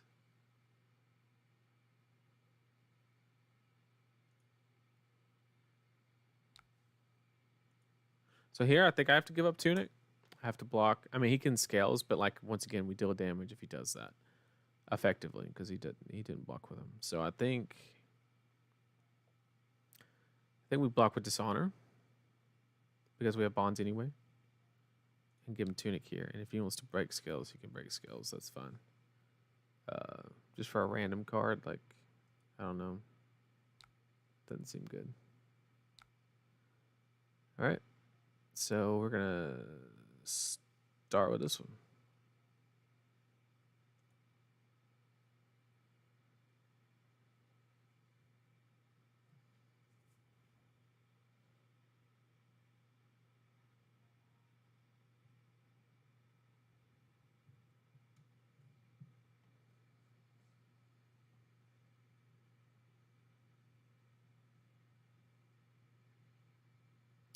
So overall, we have a lot of ground to catch up on, but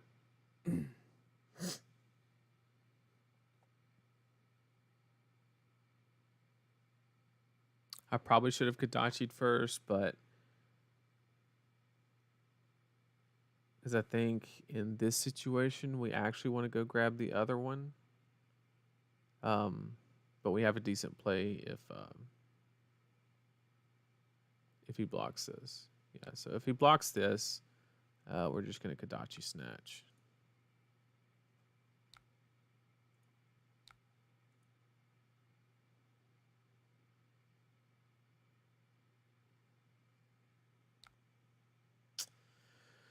Okay, I think it's greedy to snap here. I don't think we are achieving anything, although if it's any attack, it will threaten a mass trigger.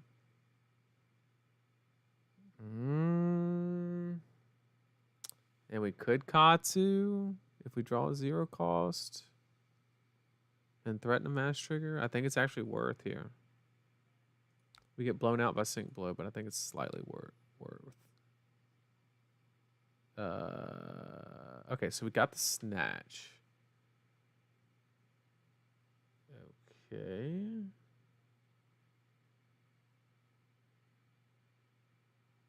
Is there anything better than a Snatch here? We could go get. No, there's not. That's a simple answer. Yeah. We could have pitched Bonds to Kadachi, but I didn't want to give him the opportunity to. And I guess this gives us it's a waste of the double draw, but it's good damage. It's good damage. And here we get the option to arsenal the bonds because it's not a 0 cost. Yep, we get to be like water and then do that. Okay, yep, don't care about that. That is all you, homie. Okay, we got a couple options. We can...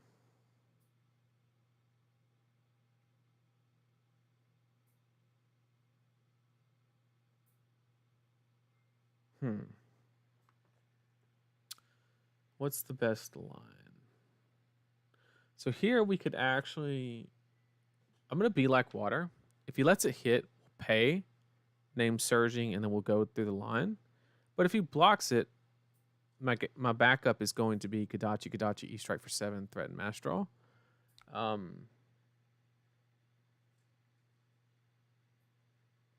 Okay, so he is going to let it hit. And we have all the combo pieces we need.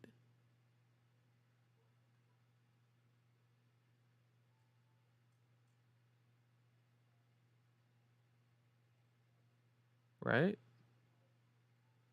We play this into this, so we have Dishonor already in there, so we can go grab another one. So there is no need.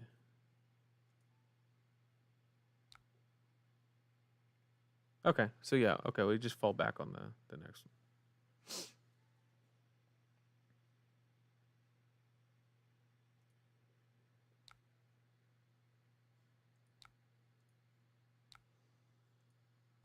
All about being like water. Stay fluid.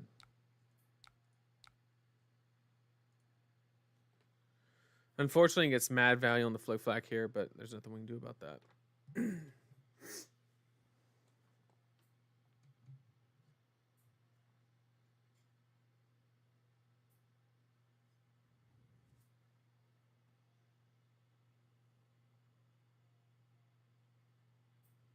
And it's not like the draw matters. I mean,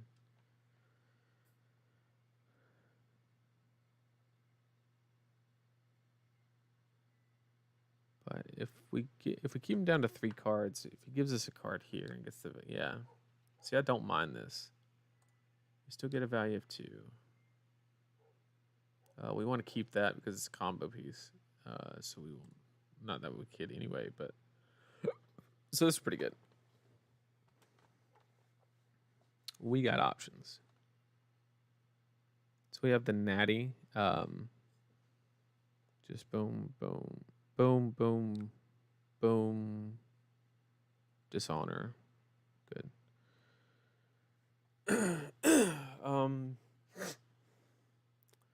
I feel like we need to block this, unfortunately, because he throws a whelming if we don't.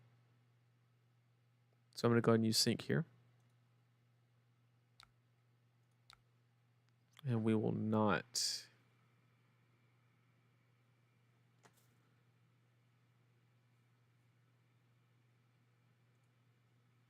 We will not sync because we have the natty.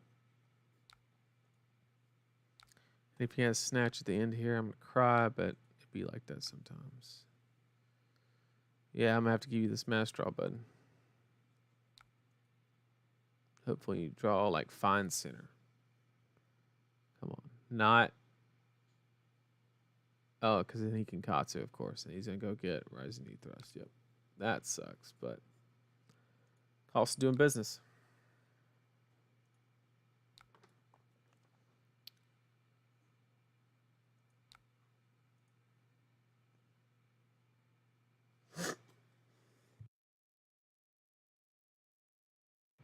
Obviously, we have to send the blue Gustwave, but if he lets us hit, we'll just trade it for red. That's like the dream, but we have it regardless. We have what we need. But I don't see him letting this hit. He's been playing like very not letting me Katsu. So that's fine. He has to block 3 here because I can just breaking skills, draw that card.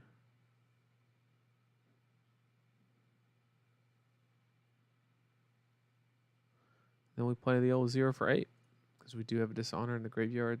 We won't get the on-hit hero ability because it's the wrong Gustwave, but still, any card that comes in 0 for 8, pretty good.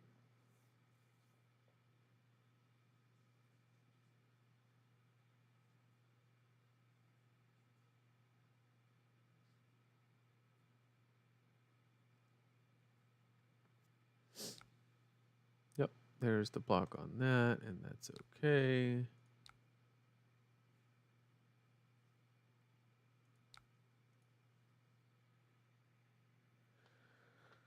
And would there 8 more? Unfortunately, no mass trigger, but that's okay. We have a decent amount of tempo right now, so we are at a life deficit, but hopefully we can make that up quick.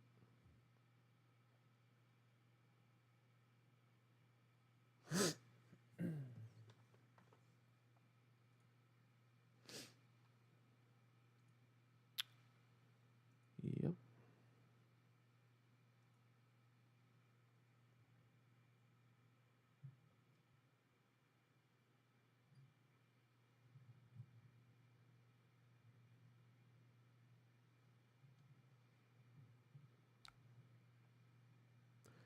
Interesting.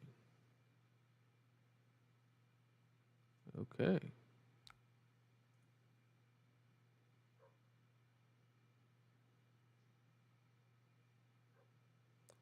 Guess he's just conserving life, but man, that mass being gone is mad convenient, not gonna lie. And he has a 1-card hand, so literally his best play is just a snatch.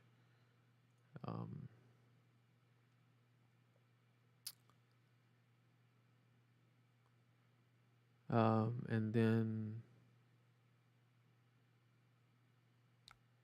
he could have a combo piece. He's just gonna elect Arsenal. Yeah, that's pretty likely.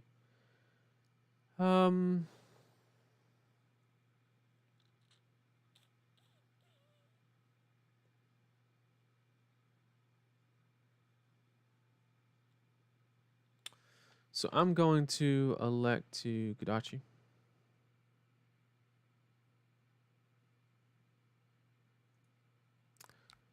And then I'm gonna go ahead and throw the 100 wins. And because I don't want him to block it. But I mean, if he does, it's not the end of the world. But that way I can get rid of this and go get another 100 wins because we should have more. Yeah, we do. So we'll get rid of this Lord of Wind, go get another one, and then it becomes a break point on the mass draw, which is exactly what we need.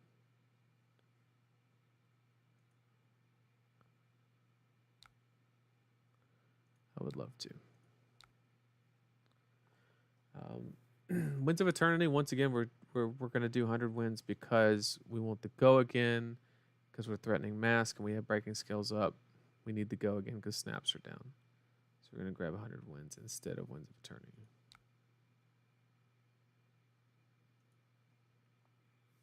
And he basically has to block 5 here unless he wants to give me a card, which I'm okay with. Okay, currently I'm getting a card. If it's surging, that is massive. Oh, that's pretty good. So then we just go here. And then we add a little bit on it. Pretty good. There's no reason to throw this. Although he has a big old hand that he took some damage to keep. So we know he's got some good cards. Yeah, I don't know why he blocked Mask. I don't agree with that play. But I wasn't looking at his hand, so who knows? Okay, so we have the cross strap with 4 cards. That's probably the scariest thing I've ever seen. Which means there's no way that I can respect this. Like, I have to let this hit because there's no way he invests all this and doesn't have a gust wave. Like, there's just no shot.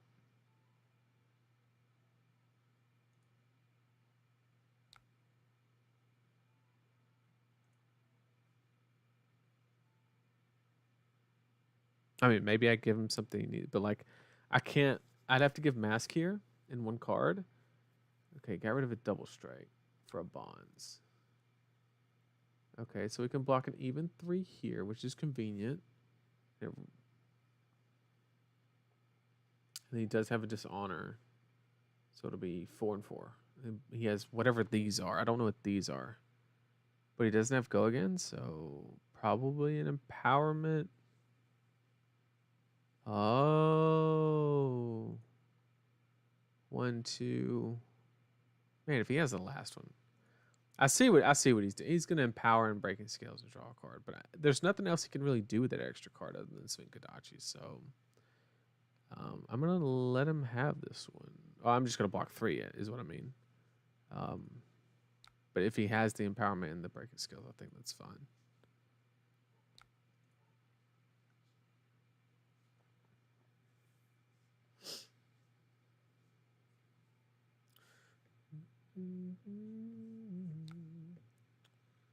Yep, so we got 4, and then we have another 4 coming. The problem is Razor. We very well could die to Razor because we have 2 unknown cards. Oh,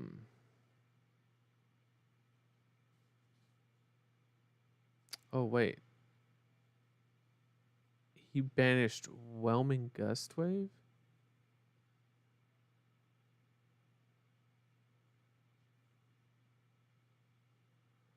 What?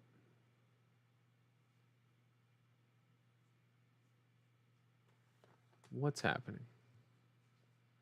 Why would he banish Whelming?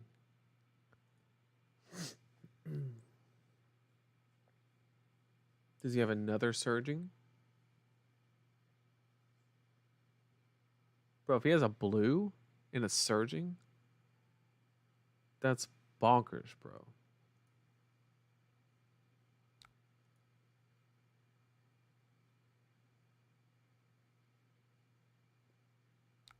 Oh my god, that's so good. I mean, he fucked up because he didn't Kadachi, but I mean, that's okay. That's so strong, though. Because then we have to block one card.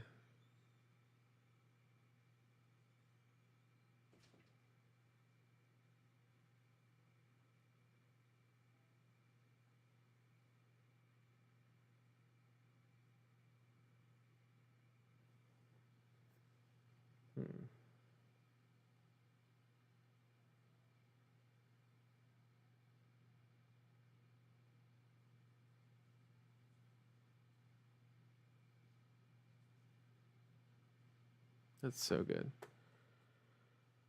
We have to take this 5, unfortunately, go to 2, and then block one card and mask on the whelming that's coming after, because we can't give a card here.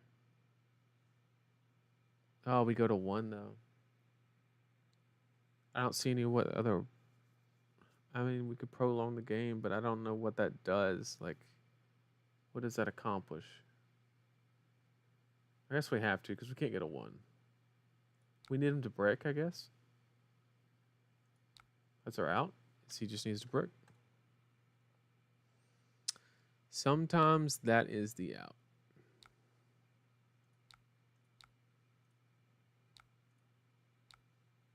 It's up to me to recognize when that's the case. Brick. Because this hand doesn't block for shit.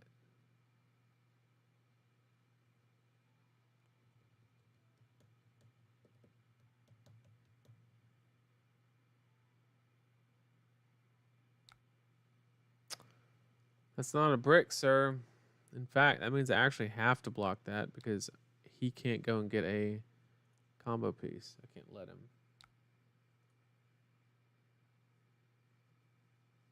But if he drew the natty combo, I mean, like, that's 5 and then 2, 2. Yeah, this is nuts. Yeah, sure. I can't let you go get a whelming. You have one more, right? 1.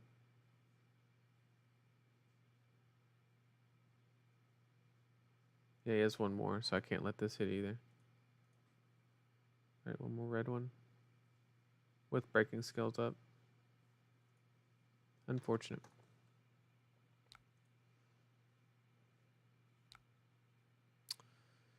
Okay,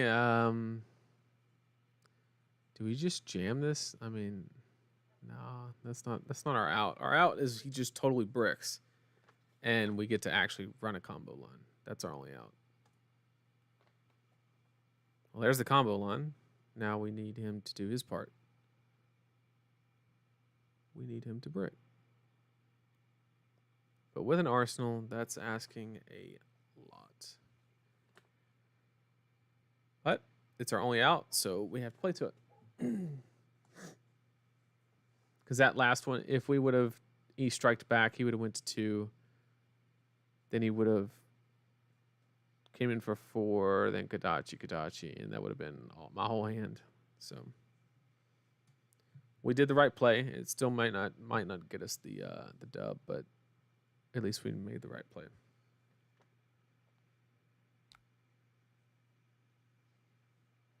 Okay.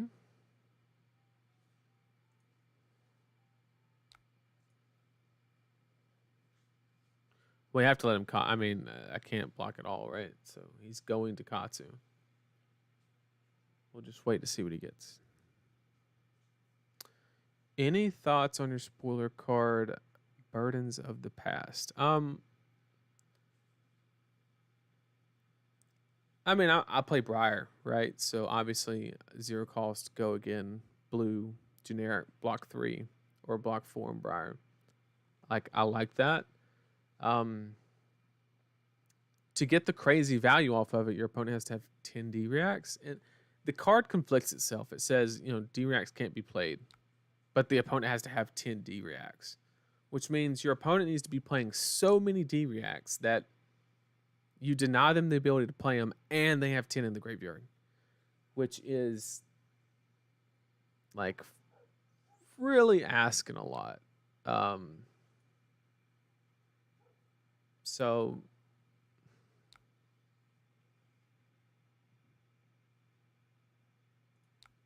It's not bad. I just I it I don't see the connection on how it be played because that's not how you beat fatigue. You don't beat fatigue by inconveniencing their blocks. You beat fatigue by presenting relevant threats while also playing to an end. Um, yeah, just against Riptide, but like, do you need that against Riptide? Right? Don't you wish Double Strike could be played in Briar? But bro, it'd be auto include in a heartbeat, bro. Wouldn't even have to think about it. Okay, so he didn't have a blue. That's really fortunate for us. I'm scared of this last card. He's already Katsu'd. He played the 100 wins that he Katsu'd. So we might actually just be able to go to 1 here and get our line off, which is cool.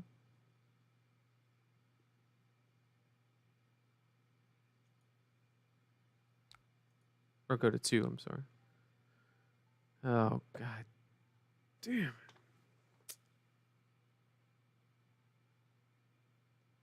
This is so bad. We need him to brick again. Because we can't just block 1, because then we can't. Ugh. Worst case scenario.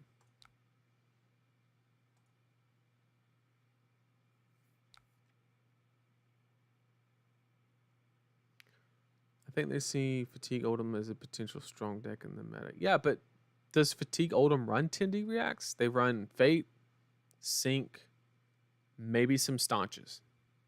Right? That's not 10. Yeah, that's GG here.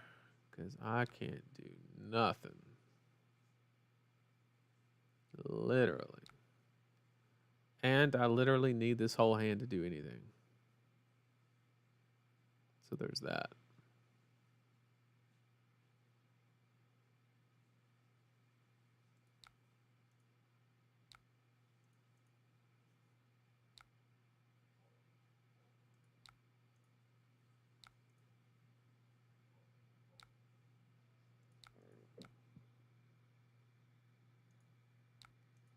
We live another turn.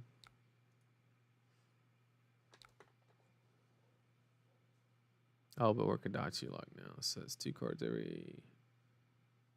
This is our last chance. Actually, it's not. It's it. GG. We'll give it to him.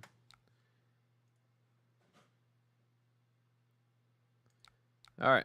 Let's update. Let's update that L count. Unfortunate, but that's how it be. Okay.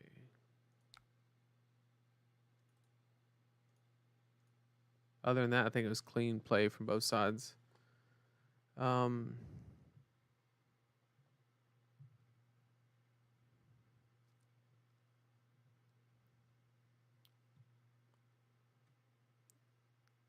The list I saw ran exactly 10 for fatigue. Yeah, that's what I'm saying. Like, I don't think if he was in the stream. Oh, good game, Chris. Good game. I'm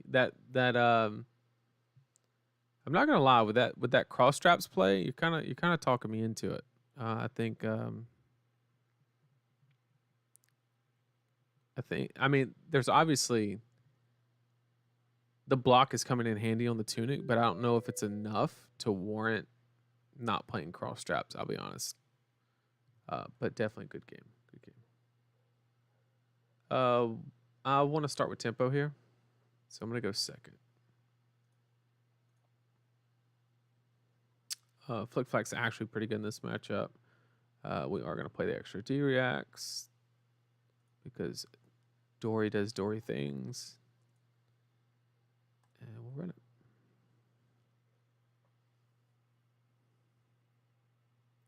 Justin, you just gotta hop into these games like these other people are doing.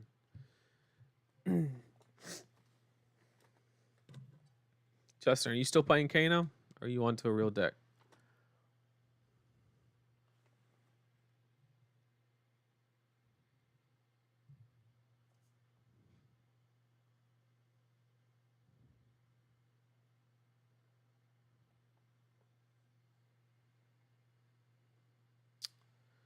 Push through. Really good in the ninja, I'm not gonna lie.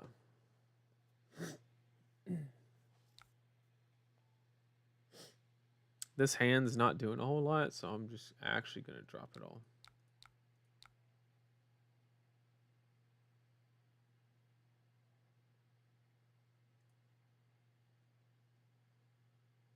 That's the saddest blocking hand I've ever seen, bro. Block 4 cards for 9. If he can somehow go over and get go again, we're taking some damage. But he has to do both. So it's basically glint into a pump.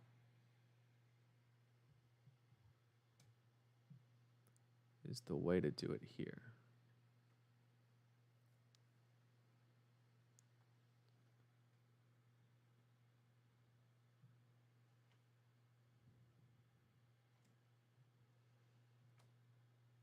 Not a real deck. Having fun with Trap Riptide. Okay, okay. All right, I'm not sure it's taking so long. Let's make sure we're still live.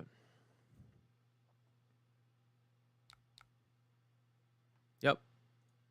Pass there. Draw up a hand that hopefully has combo.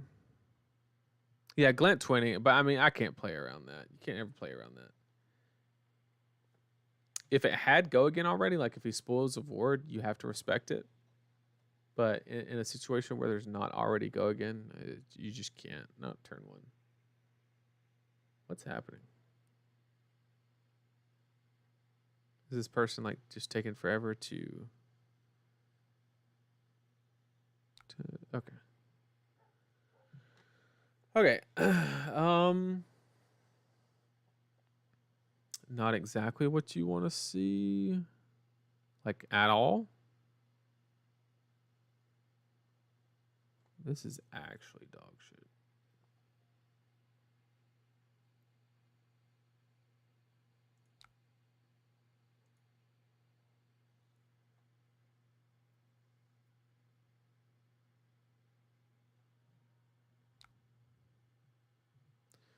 Just got here. Yeah, we're 2-1 right now. We just dropped our last one in the mirror. It was somebody that was in the stream with us. He played great. Chris 3015. He played it really clean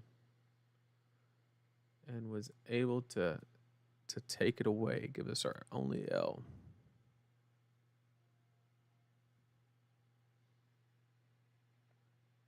The only line that I see is literally Kodachi. Then, I mean, we could go ahead and bonds because we don't really care about the draw, and then go ahead and ancestral.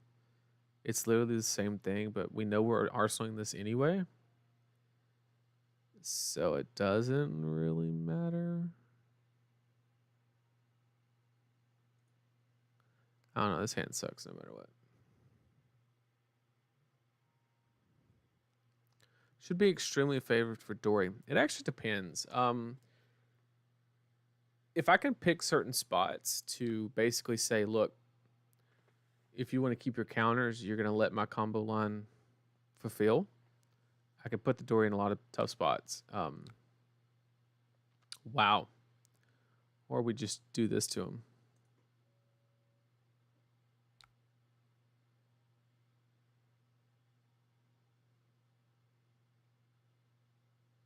This does not have go again, so no, and we actually like these cards. They're not bad.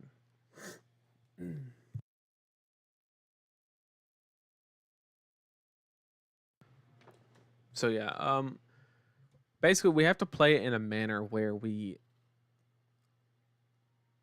gonna give them a counter and then put them in a situation. Obviously that's not gonna be this turn while we have this, but we're gonna give them a counter eventually. Wow. What a turn to have it. What a turn. Pitch to yellow. It gives us a lot of information. With him pitching a yellow, that means we have to respect twinning as the guarantee go again. He doesn't have tunic counter. It could be the Josh Lau special where you under pitch just to overpower somebody. But this isn't Josh, so I think that's off the table. I think we just have to block 3 here. Bait out whatever's coming.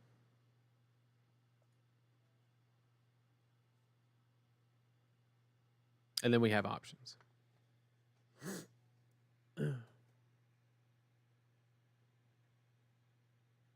What?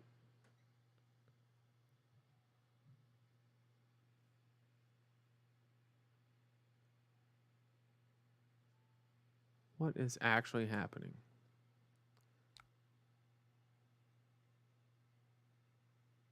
Okay, so why would you hold back a glint? I guess he didn't think glistening gave go again. I mean, sure.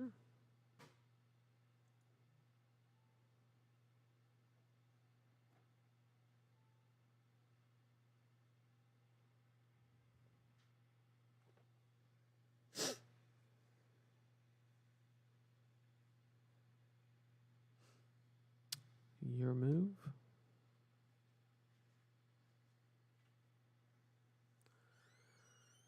So without him drawing, which there's no effect on the table that does draw, the worst case scenario here is 2 red Iron Song responses.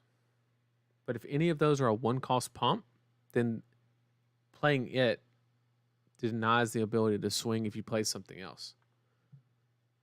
So it's basically the only way he gets through this block is if he has double red Iron Song.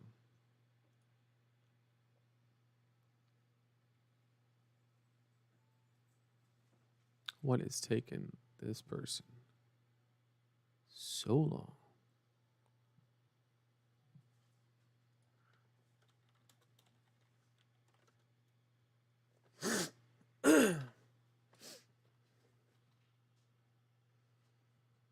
Huh.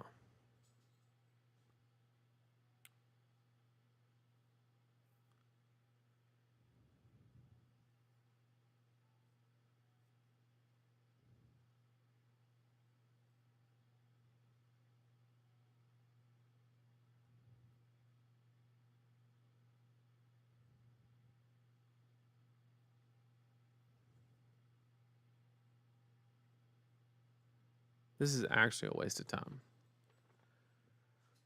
I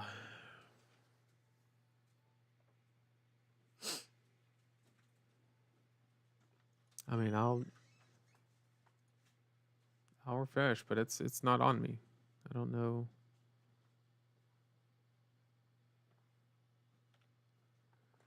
I mean, either way, we blow it out. Like I said, the worst 2-card hand he could have here is double Iron Song, but then he can't.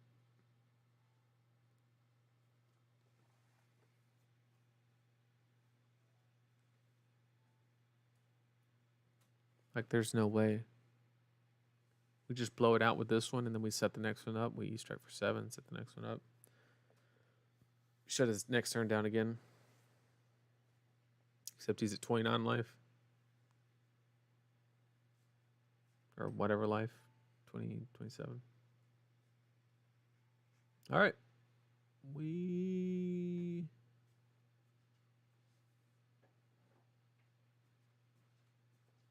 I'll give him 10 more seconds.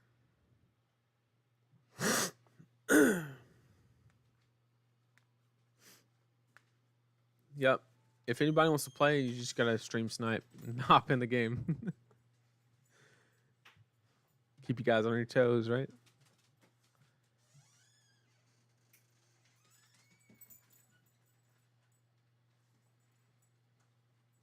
Up, psych you guys out. So you guys are checking games right now because you saw me. You thought I was going to concede. I'm gonna. No, I'm just kidding. I'm not gonna do that to you guys.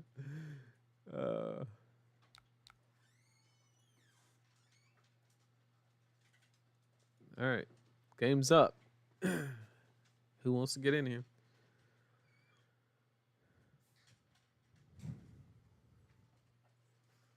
Oh yeah, Hunter for sure. He can definitely come back. It's just such a because I mean I would be 11 life ahead, and have a sink below ready in Arsenal for the next one. So it's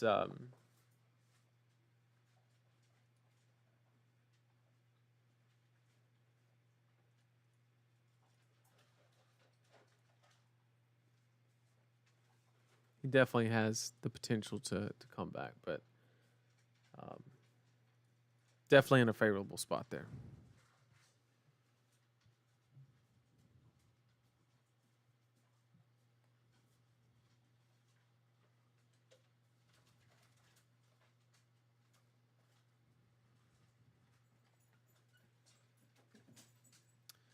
Katsu Mirror, we're not here for a long time, just a good time.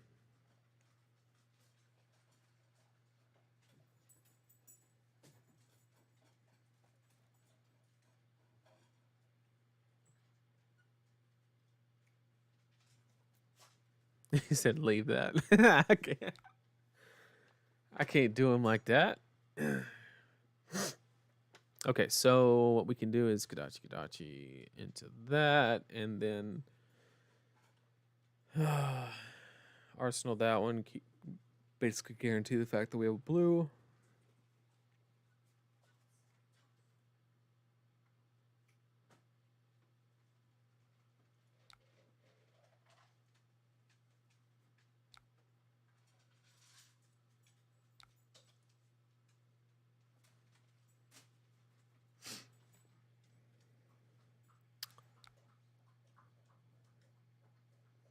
Selecting your hero when you heard the ding go off.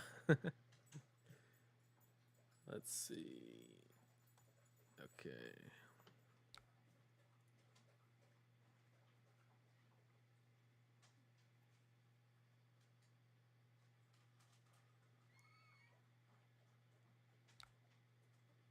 So just getting a good filter.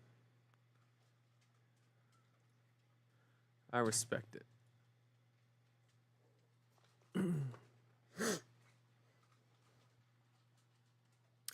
I respect it. Little does he know, this hand's gas.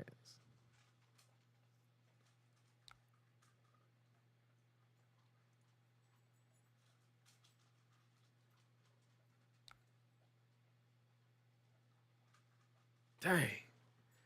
Not the be like water.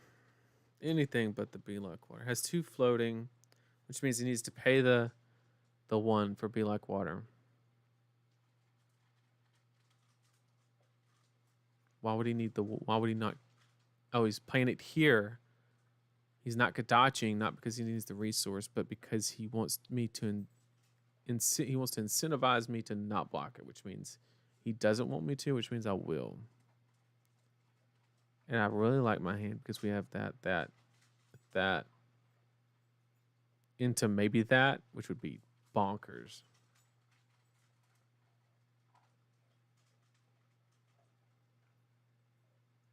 I'm gonna give him that. I know it's super early to give Tunic, but just with this. Okay, that's unfortunate, but it'd be like that.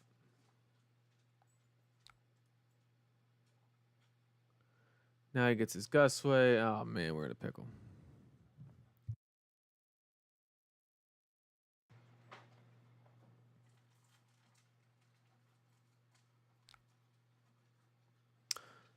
I think we have to give him this card draw. We just have too good of a hand. Enjoy.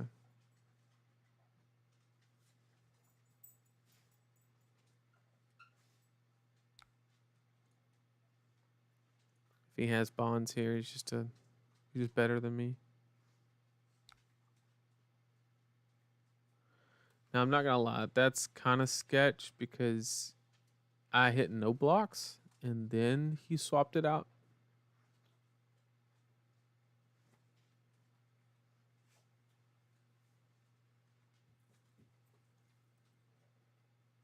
Oh, he just played it. He didn't swap it. Okay, never mind. My bad. I definitely don't care about this because there's no draw. He's already drawn. Sure.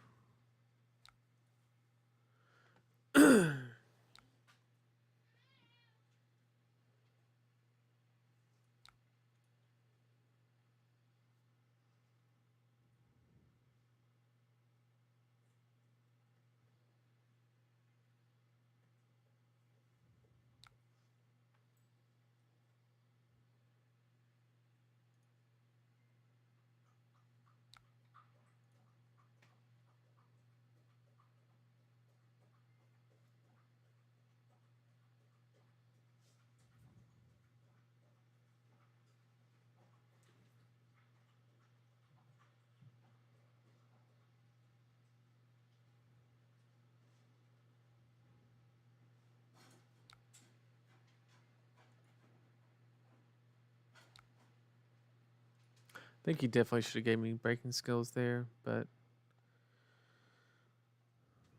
let's see.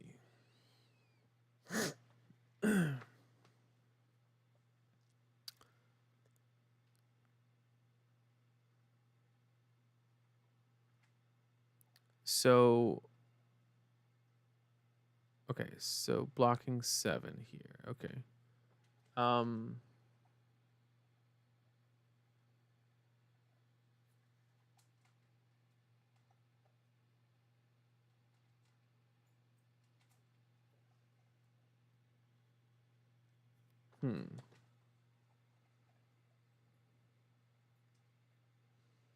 We could surging, but like we already have a good hand. That's pushing 5 more damage. Then we get to Arsenal the Razor. I like it.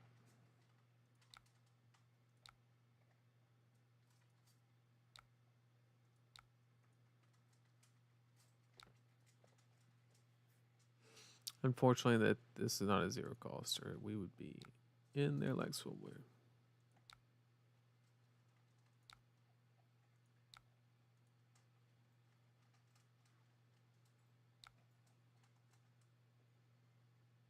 This hand's gas.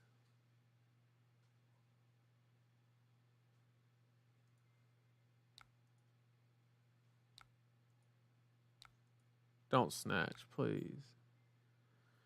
Oh, that's cool.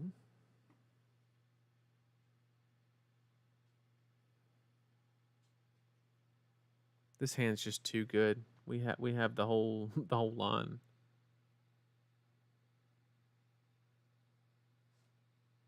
I think I let him draw.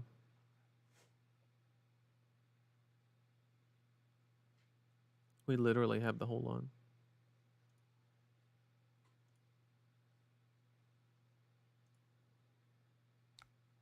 I know this is super aggressive, but we have to. Hopefully it's a shit blue and he passes. Okay.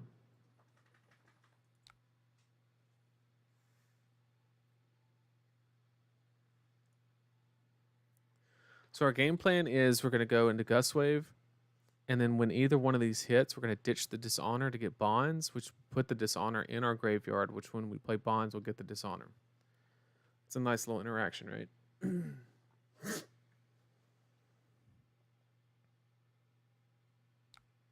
Yep, he's blocking because he thinks we don't have it. Little does he know, we have gas.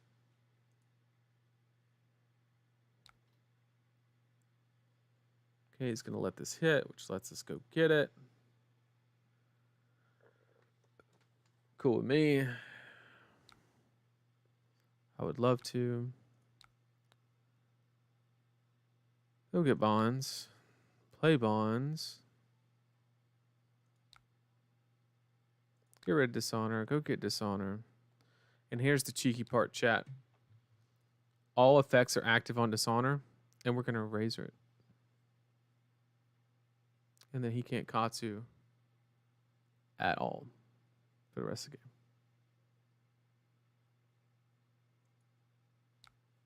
And it gets better.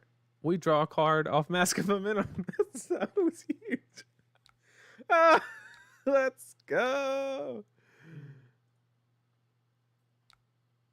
Oh, it's a Be Like Water. Oh, yeah, we'll Arsenal that. Yep. Easy. That's disrespectful, chat. Oh, they just... You ain't got a hero no more. We did it, chat. We did it to him.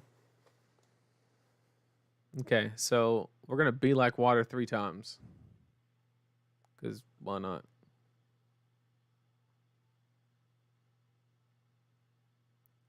So we're going to do the first one, just to figure out whether he wants to block or not. But we need one of those to hit, so we could pay into it, and then go get well. And he gave up. Okay. So, so we got that one via Dishonor. So that was a really good line.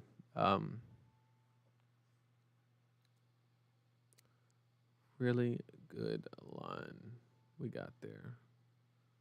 Closing out with Dishonor. And, like, not just Dishonor, but, like, Dishonor against Katsu. So, literally, you just win the game. Because at that point, like, what are you doing? Like, what are you actually doing at that point? Because basically, if you don't draw the natty combo every single turn, you just don't do anything. So, that's obviously why we run Razor. That is why. Okay, so we have the Lesser Ninja. Never thought I would say that, but that's how it is. Definitely the Lesser Ninja. We like Flick Flack over Sink Below in this matchup. CNC. Probably actually worth. Depending on how he wants to play.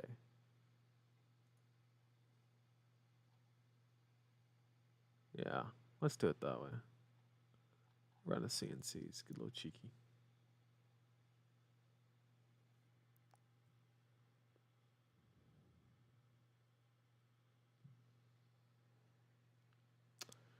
Okay, we have the most aggressive. What in the world? Huh.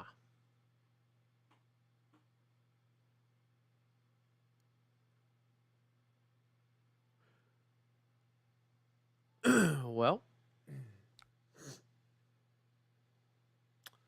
I would like to go ahead and put a Dishonor in the graveyard. Thank you for that.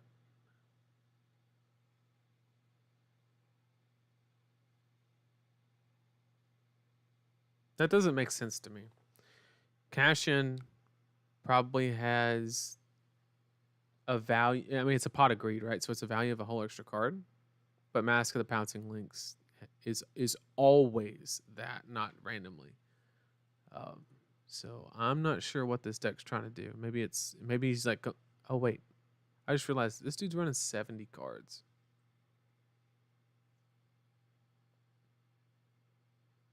$74. This guy has 74 cards in his deck. I don't understand.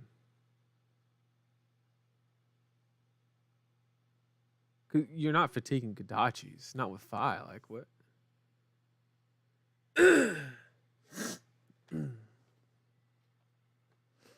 Oh, he's like doing a pitch stack combo, trying to blow me out kind of thing.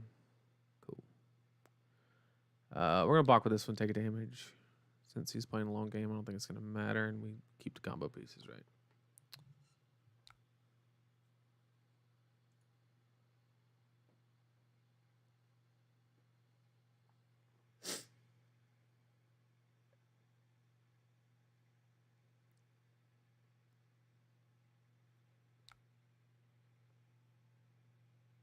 Coming off the arsenal to deal 1. That's a scary pitch stack right there, guys. That is scary as shit. I think I want to keep it. I mean, we just have, like, I'd rather have the guaranteed and, yeah. I'll just take the 1 damage. I don't think the 1 damage is going to matter, to be honest. That's why you always ask your opponent, no matter what hero they're on, when you play in a tournament, you always ask them how many cards you're running. That's public information, whether they want to tell you or not.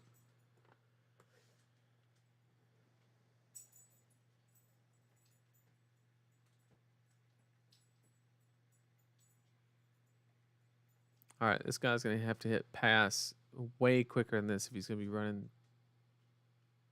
What is he, like, writing down his pitch stack?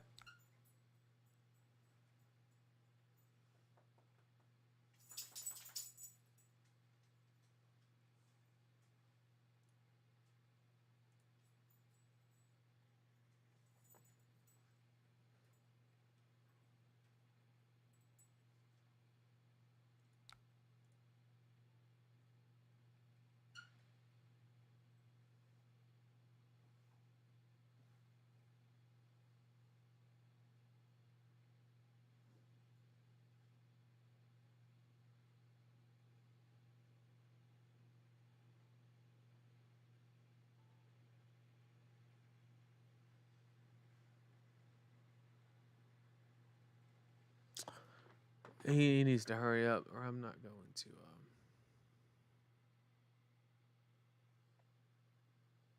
If he's taking 30 seconds to pass on priority with 70 card deck, I'm just not gonna sit here for an hour and a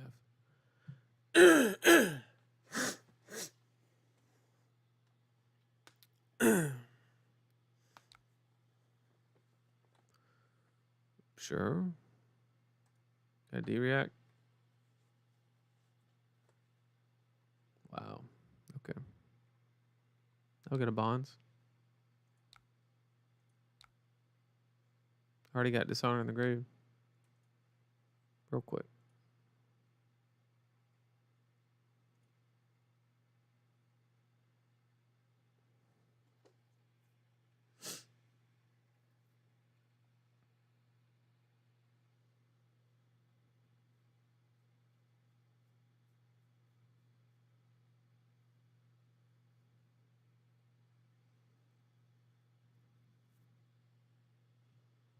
Yeah, if he doesn't step this up, I'm just gonna unfortunately have to.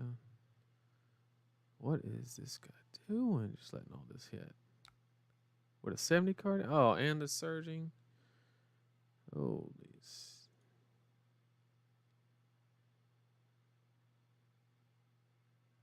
This doesn't even make sense.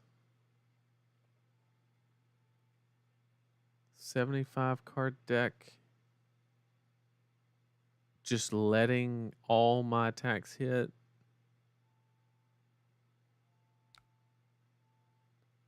I don't understand that one. You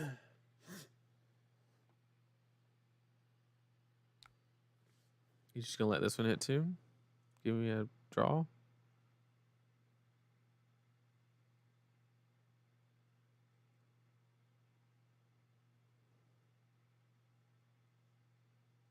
Wow.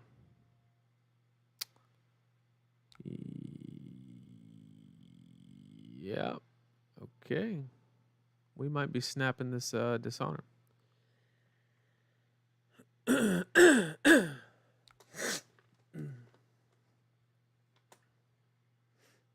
What's actually happening?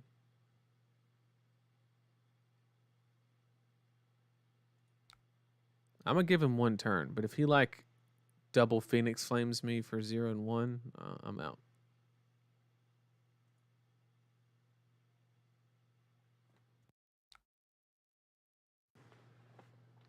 I'm just curious to see what he gave me 2 card draws for.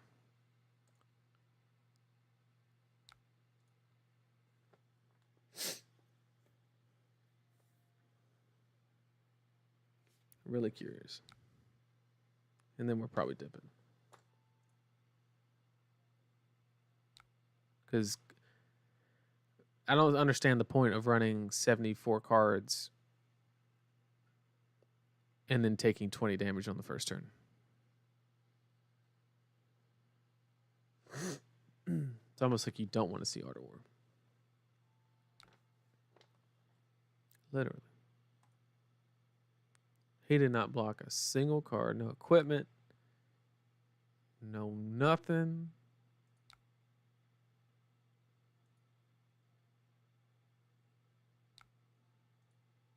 I gotta see this. Sorry, chat. Bear with me for 1 second. I just gotta see this. I gotta see it. I'm so curious. Maybe they broke the game. Okay.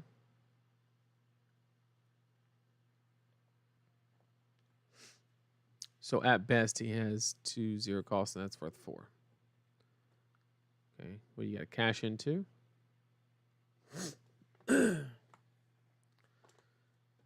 What?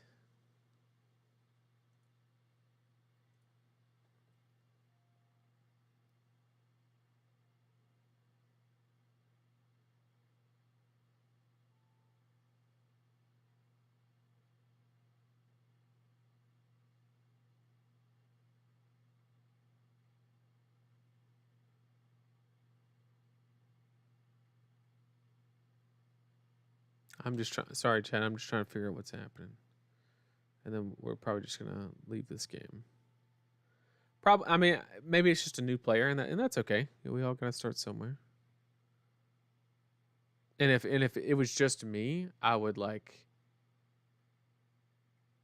If it was me, then I would basically play it out. But I feel like I have an obligation to you guys. I don't want to like show you guys something for 30 minutes that has absolutely no value to anybody.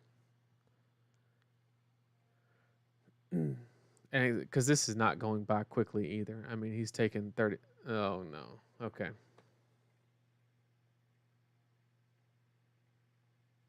Oh, I guess he's like reading cards and stuff.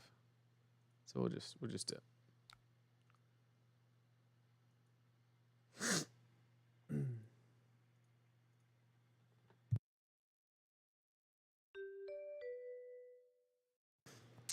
All right, we got a good old Bravo.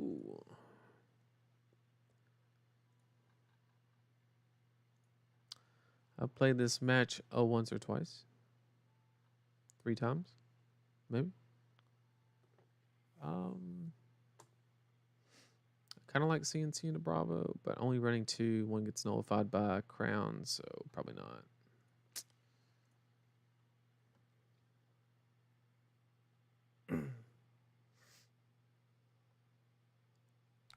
Drop counter goes to 4-1. Yeah, we're not gonna count that one.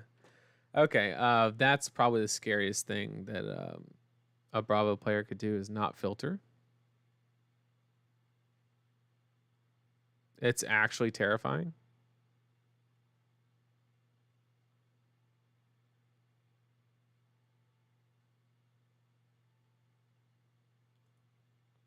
So we're gonna play this. We just need to apply as much pressure as we can. I do like him blocking with that, though.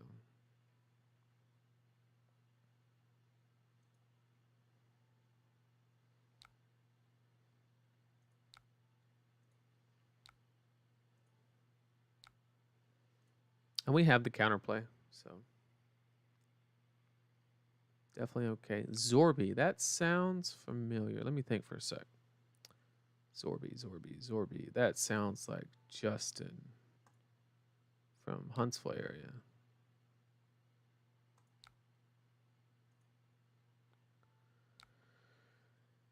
Okay, he did not dominate. So, chat, what does that mean? Of course, it means we have ourselves a pummel.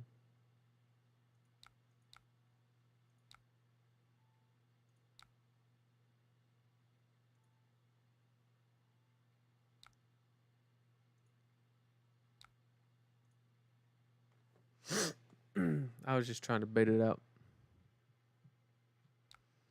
Nathan is scared. No, I played it perfectly. We're getting all that armor. Just waiting for our chance. Oh, that's pretty good. What'd you reveal? Thunderquake and a choke slam.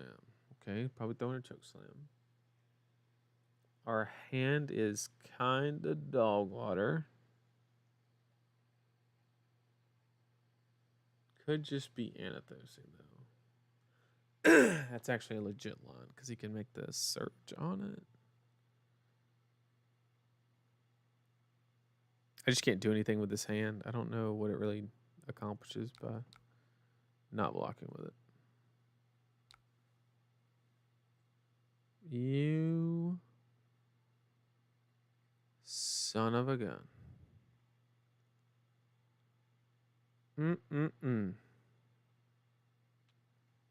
He got me, chat. He got me good.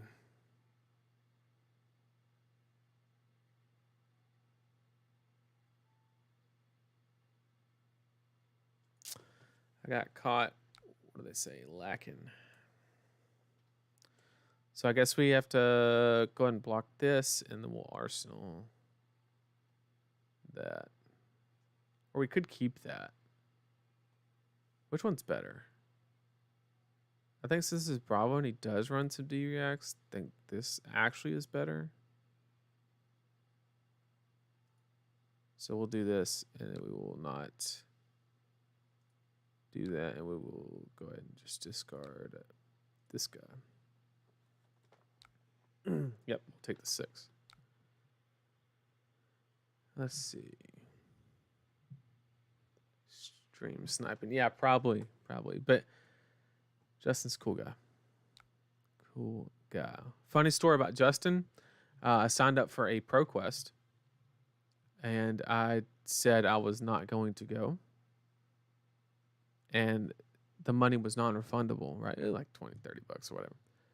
And so I was like, since it's not refundable, I hit up the Discord for the shop and was like, hey, who hasn't paid yet? And he was like, yeah, me. And I was like, well, why don't you just take my entry? And I was like, all right, man, you got to win it though. And he won it. He got the gold. Okay, so we have a dominate. You got anything to go with that dominate? That's it? That's it? Oh, he doesn't know.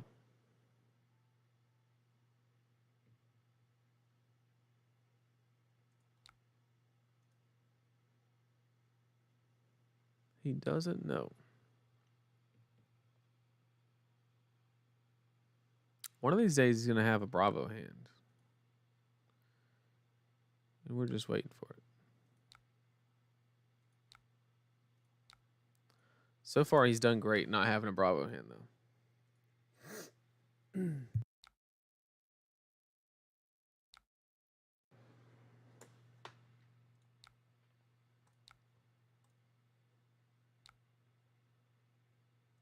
Bro, there's no way. Oh my Lanta. He doesn't slow down.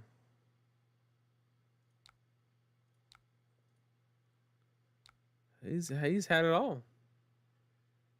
It was what? Spinal, rouse, spinal crippling. That's pretty good. That's pretty good. Aha! Kadachi. What you gonna do about that? What about that one? All right, good play. I was about to take Tunic and send that just to get a card. Oh, he's got something else. Oh no. Oh God, here it goes. He can't miss. Not like this. This hand was so gas. Oh no.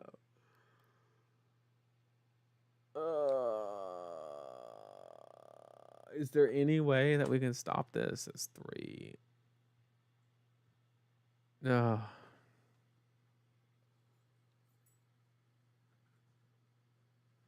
Our only 3 block is the one card we need.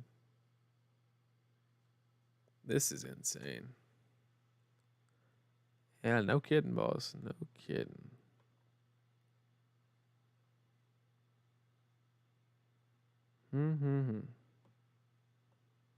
Okay. Guess we'll block that. I don't know what else to do.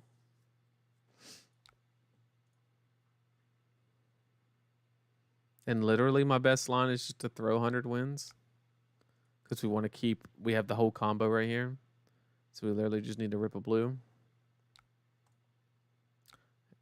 Okay, sing below. Please just have all blue. He did filter a card. That's a good sign.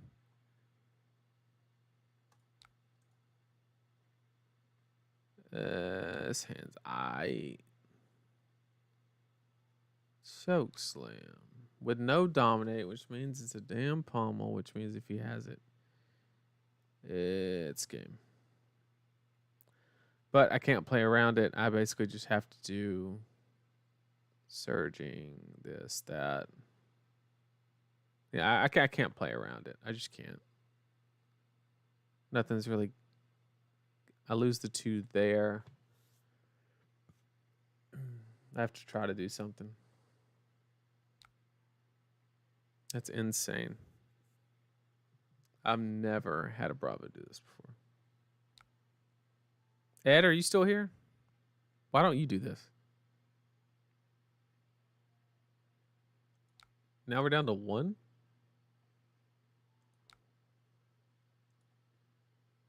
Holy shit. What actually just happened?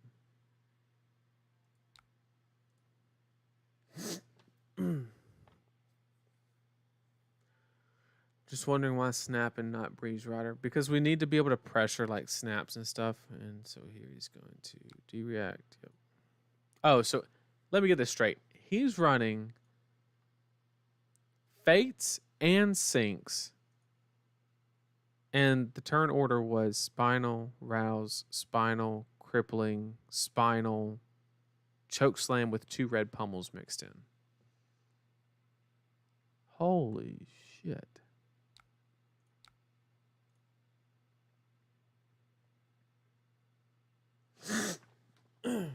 Unbelievable.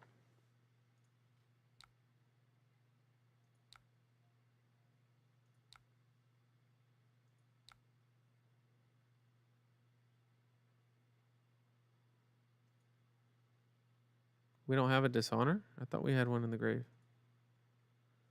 Oh, that's so unfortunate. So unfortunate. Guess we'll go get that one.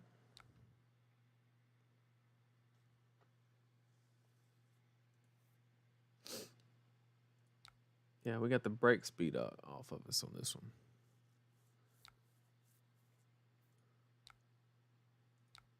He's literally just letting us get card draw because he feels bad.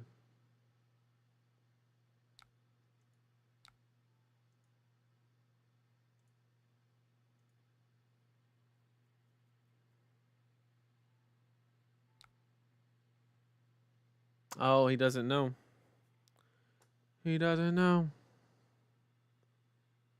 Oh, we actually have a good hand to clap back with.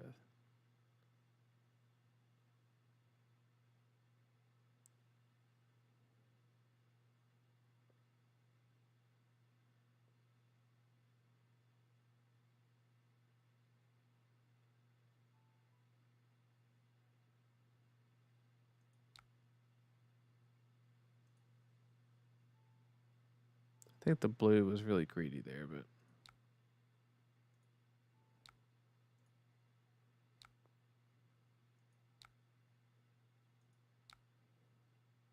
I think we need to go ahead and Kadachi.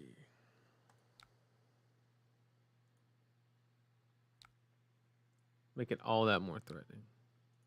I tell you what, chat, we're not going down without a fight.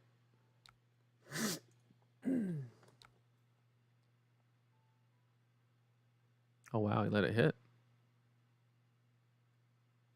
That means we discard the dishonor and go get bonds. And we actually have a good turn. Chat, we might be in this one. I know it don't look like it right now. But this actually isn't that bad.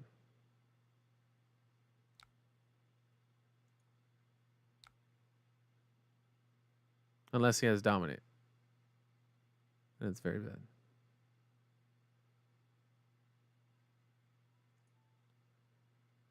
Oh, we made it close, chat. We made it close. We made it as close as we could. 3 cards. You could have any 4 cost, right? So choke slam. He doesn't have a seismic, which is good.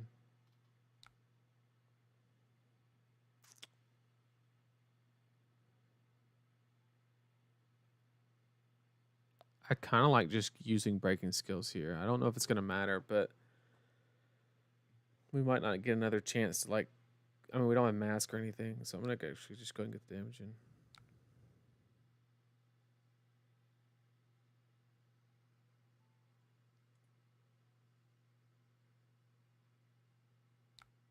Yep, you got it. I tell you what, getting this game to 2 is an achievement in and of itself. We were 1 turn too late on the sync. Unfortunate.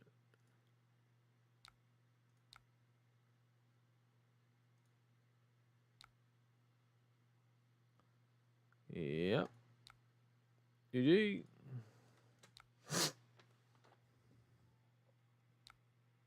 Can't dominate if dishonored. Yeah. Too bad we had the off-brand Gust Wave. Yeah, it was the whelming, not the descendant gust wave. So therefore it doesn't get that half of the text. It just gets the +2. Unfortunately.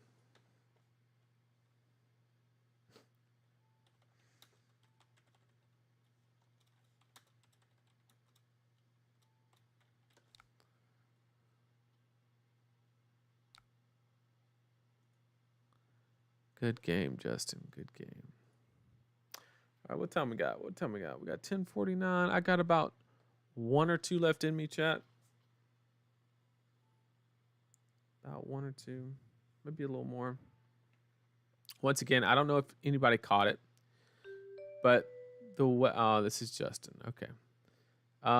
So he wants to go second because he can't really do anything turn 1. So, the way I beat fatigue on 60 cards with Katsu with no pitch stacking, 0, is you play time snap potions. You put a Mugenshi release in Arsenal. And you wait till you draw 2 blues and a Lord of Wind. And literally all you do is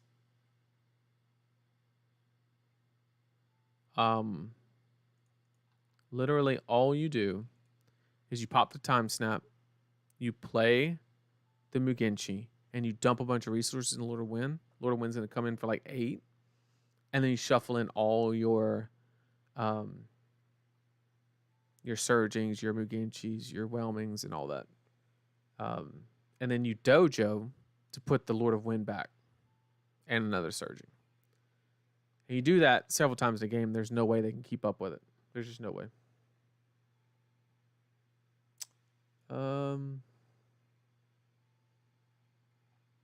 Yeah, I think this is fun.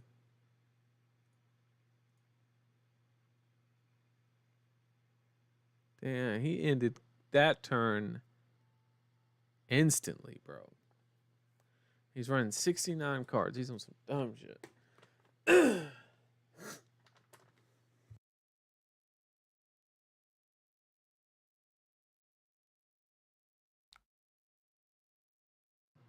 Okay. Well.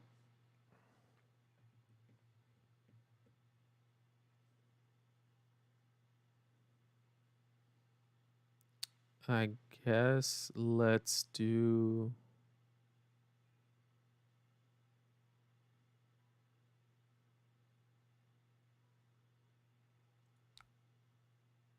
Yeah, Kadachi. Can you share the list? I haven't tried new Katsu yet. Yeah. I'll see the list. Yep, no worries. Anything for you, Ethan? You got it.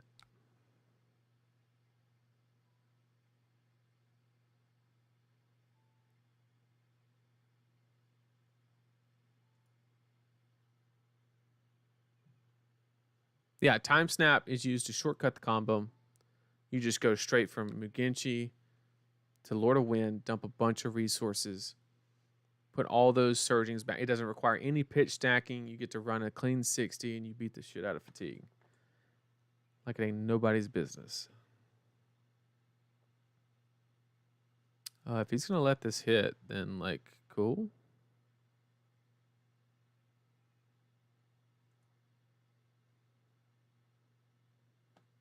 I'll ditch the flick flack.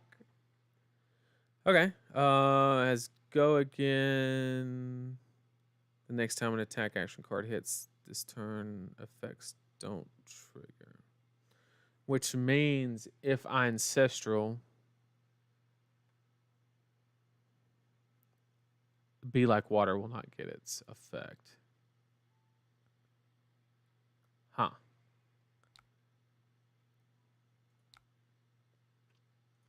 I guess we jam it anyway.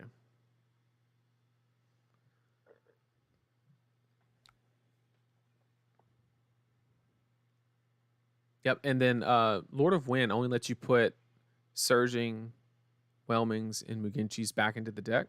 But that's where Dojo comes in. Dojo, you put a Surging and a Lord of Wind back. And literally, you can play, I think I counted it one time, but like 18 to 20 of those combo lines, and there's no way There's just no shot. With Kodachis and everything else going on, there's no shot. Okay, he's just got everything then. Okay, he's just gonna do it all.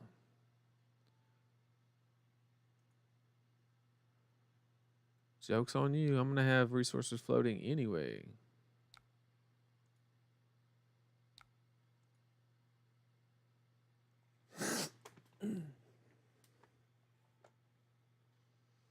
Is that Pierre? Is that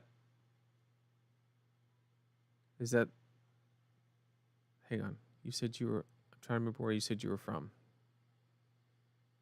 I think it was west of the Mississippi.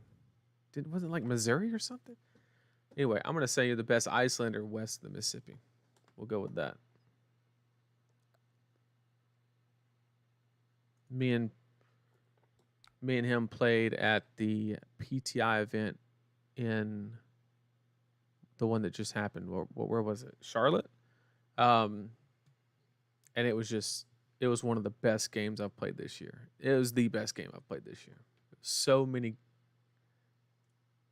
amazing different things that happened that made it just so back and forth. It was such a fun game. And then he made it cool too. A lot of banter. It was good stuff. It was good stuff. That blizzard was brutal though. That blizzard was brutal. But you played it perfectly. You took that snatch, went to 1. Oh, it was such a good game. It was such a good game. See, this is why you're terrible, Justin. Because I had the flick flack down there all along. You can't destroy nothing. Justin's really not that bad. I like giving him crap. Everything is west of the Mississippi if you go west enough. Technically not true, because if you are on a latitudinal basis, whatever latitude the Mississippi sits on, if you're either above or below it, you're not west. But close. I get what you're saying. It goes around the world. I get what you're saying. But if you want to be super specific,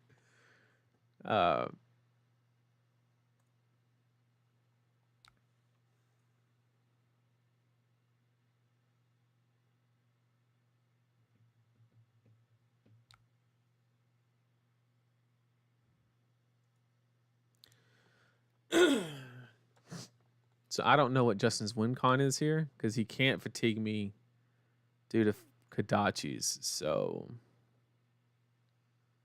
maybe it's just a hope and a dream. I'm not sure. But we're going to make it tough on him.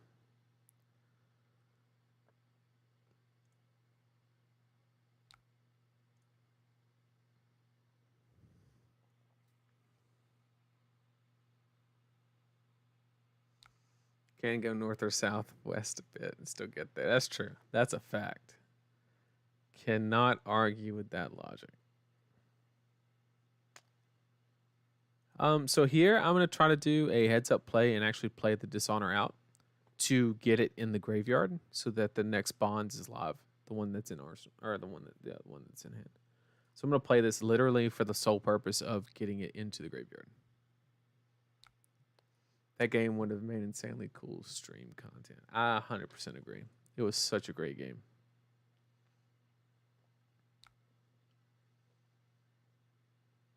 He was on Icelander. I was on Briar, and I said it was the best game I've ever played this year. That tells you how good that game was. No Briar loves playing against Icelander. No such thing. All right, we got some of that armor. We got some of that good. Rabble, what are you doing, Justin? Tripwire trap. What does this do? Don't hit effects don't trigger unless we pay 1. So we got to be heads up, and we have to say, okay, we'll have tunic counter, so it won't matter. But it kind of affects like whether we could dodge here or not, kind of thing.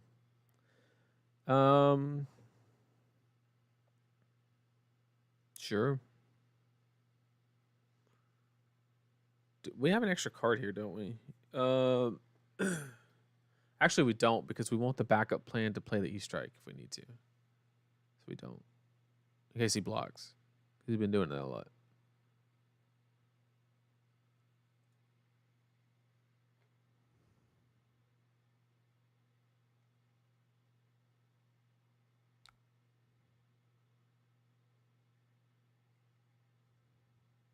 Yeah, if I wanted to learn Icelander, Pierre would be the guy I'd go to. That's a fact.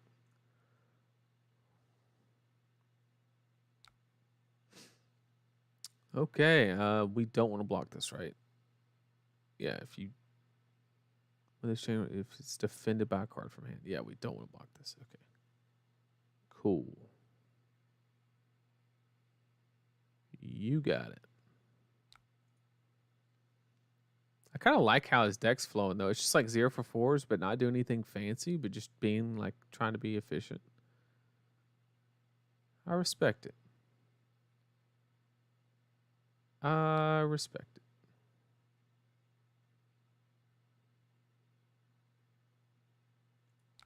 I'm going to put wins in the graveyard if it hits. But if not, we have a backup plan. And I haven't forgot about the tripwire. That's what we got Tunic counter for. We're going to play that. But also, tripwire has to come from Arsenal, and he didn't have it that turn. So that means we know it's in his hand. And that's a crew trap, which can only be played from Arsenal.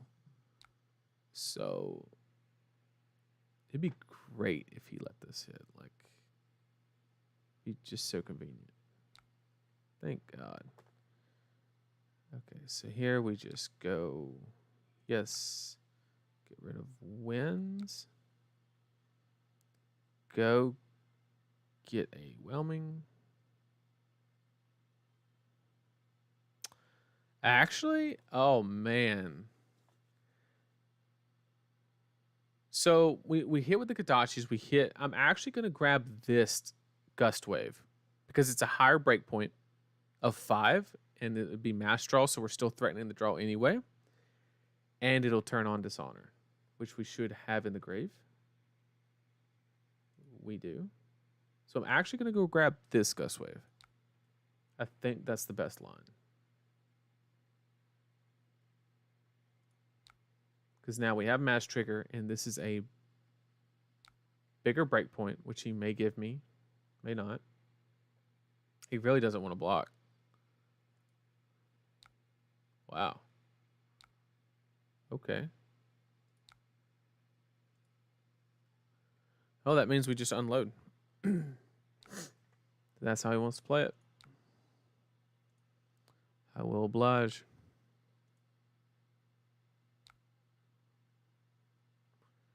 You want to block this one?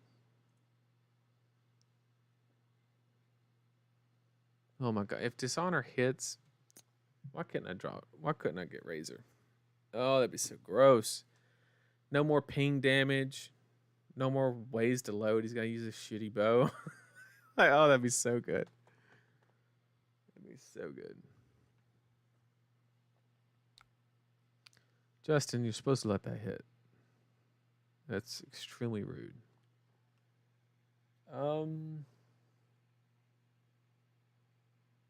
Would the big life difference in making him because these cards aren't doing anything for my combos. We already got. I kind of want to just snap here and just push damage. Because he really didn't want to block the whole turn. And then I just said, look, you're going to block. So these are still good cards. The question is, does this E-Strike go in for 5, draw a card, or 7? I think because we've seen so many blues, I think we're going to actually do draw a card. I'm feeling lucky. Look at that. Look at that. Okay, yep. That's cool. I don't think I've played any reactions. Oh, when I said reactions, Pierre, I just remembered when, what was it? Matt W. Pierre's from originally from like France, I think, and he was sitting next to Matt W.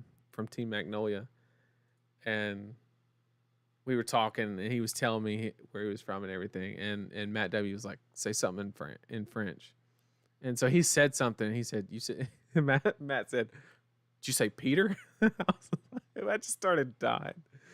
Oh, it was so funny. Oh, it was a good one. was a good one. Okay, so everything is great in this hand except for not having a blue card. So when in doubt, go find one, I guess.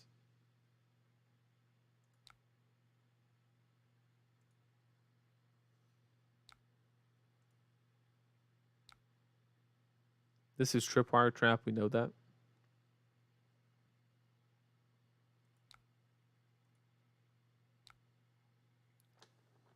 That's slightly annoying. That's actually really annoying because so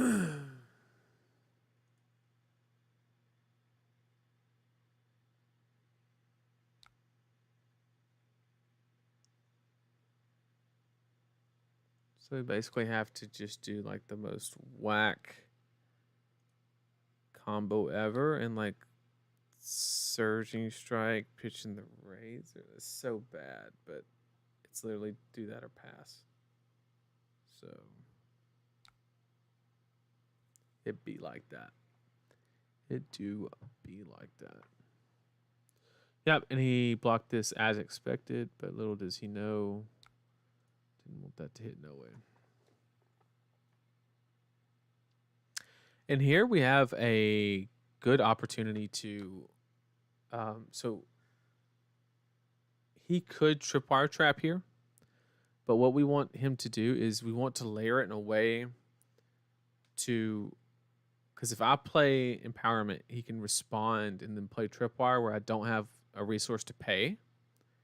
And then, but if I wait for him to play it, then I can play empowerment in response, draw the card to pay the resource and go from there. So we're actually going to pass.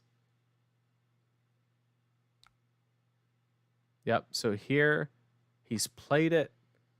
We respond with empowerment, which lets us draw the card and let it hit. And then we will be able to pay the one with the resources.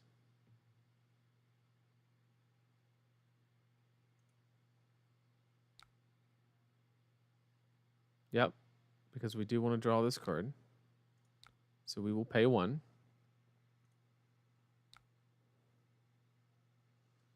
Okay, and he has another one. He's playing any reactions. He put two top cards of their deck in the graveyard. Okay, that's fun. You're at 16. Fatigue's not a thing here. So that's okay. We got basically a whole free card. It will still Kadachi, so the card's not wasted. Still good. Peter. What'd you say, Peter? That's so fun. Oh, I laughed about that for a hot minute.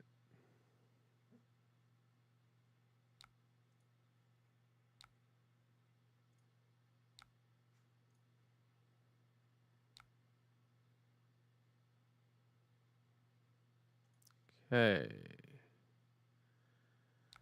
This hand sucks. We need to keep the dishonor in.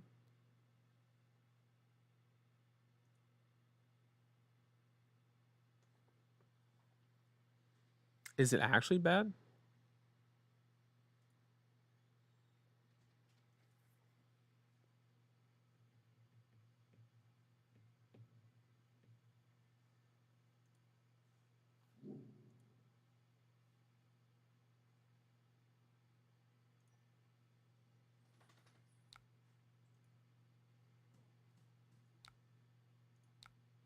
It says cards from hand, so it won't trigger the effect, in case you guys are wondering. So we need to keep this in deck for, because it's our last one. We have one in the grave, one in banish, so we need to pitch this card no matter what to keep it in the deck for the next bonds. The line here is pretty obvious. We shortcut, call it a day. Always love it when you see that.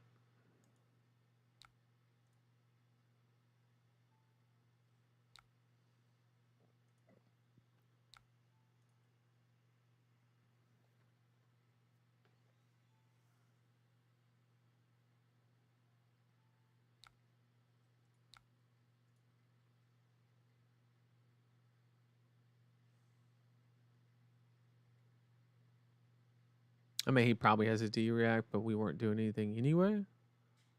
So that is a-okay. Justin, you can only draw it out so long.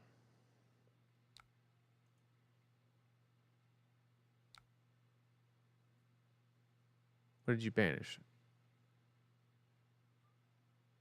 A CNC and Ancestral. That's okay.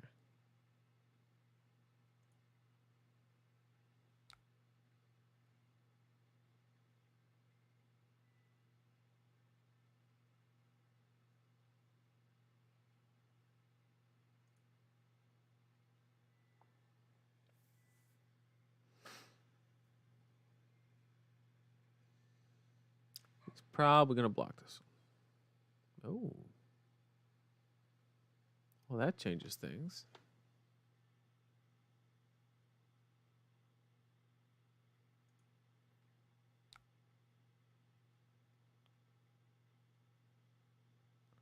You know what? I'm actually okay with that because that hand is dog water. But we actually have the ability to go ahead and razor. But what does that do for us?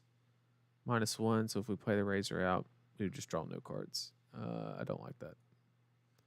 Let's see what we draw. Okay.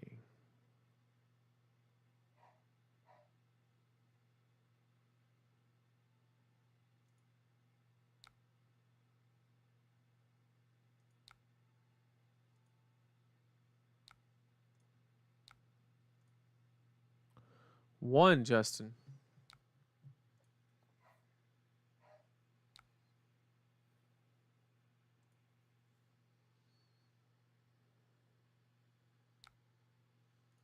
We're just trying to be patient. Wait for a hand like this. Yep, don't care.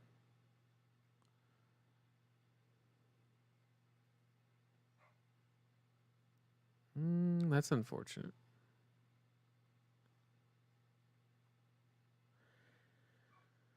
Is this where we give up?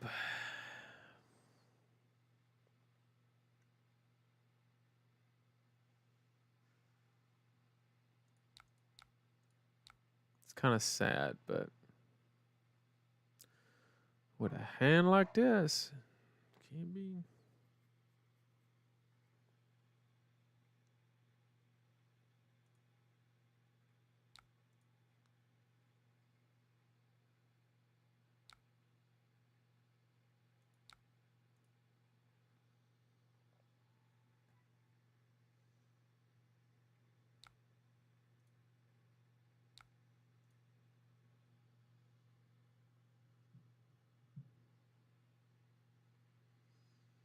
Yeah, I like the Surging Whelming. If it hits, we obviously go get bonds, do that whole dance. Probably not. And if this one doesn't hit, we're probably gonna hold this card back because we need to close it out. He's at 10. Yeah, I didn't think. So here he has to block 4. So if he doesn't have a 4 block, that's 2 cards. And we come back with 5 cards because we had to block a card. So kind of unfortunate. Oh, we get the Arsenal too.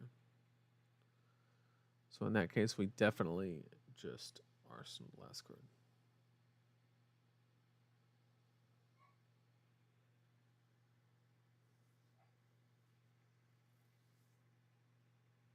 Okay.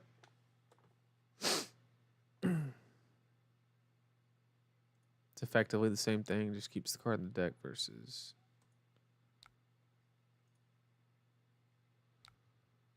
Okie dokie.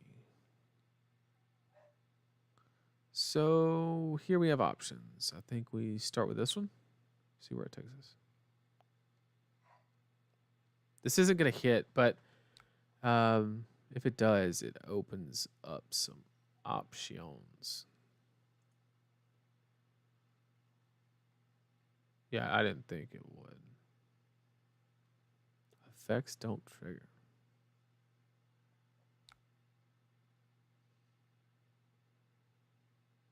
Sure. So in that case, we're just going to Kadachi. Kadachi and the E strike for 7. Easy peasy. Just getting in that chip damage, trying to close it out.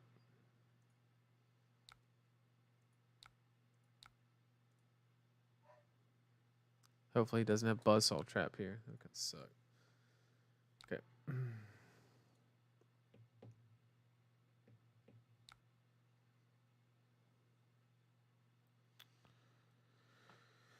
Oh, what do you have?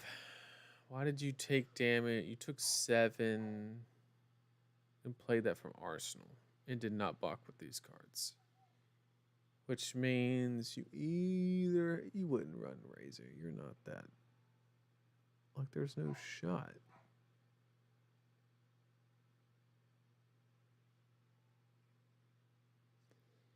What is this? I don't actually know. I mean, he's at 1, so like what am I worried about?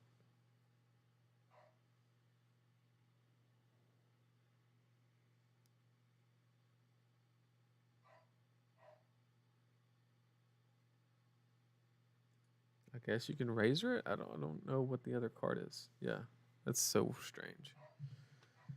I mean, I saw it coming, but I was like, that can't be right. Razor in this deck, but hey, you got it. I'll take my whatever you want to give me. Frailty. Not the frailty. Now, the reason that this line is so good is he has to block 2 cards here, which is just massive. This is lethal, so I will let you. Okay. I don't know if you know, but this has combo on it.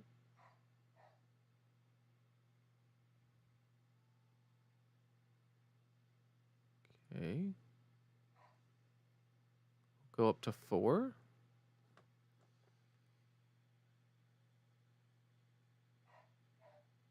Okay, so that forces another card, which is fine. Then we could Dachi for another card.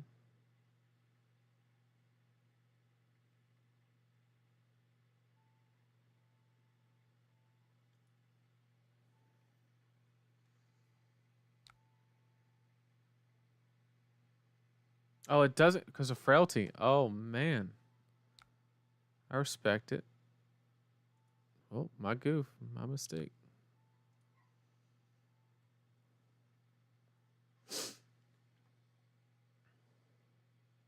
Still gets both cards. Unless he has a 4 block of some sort.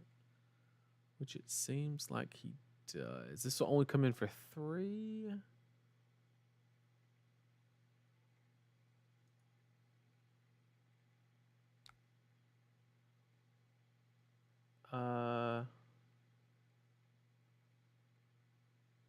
No.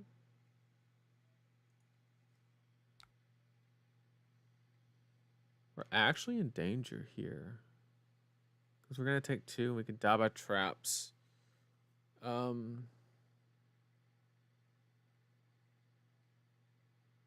Actually kind of scary. Never thought I'd say that against Riptide, but...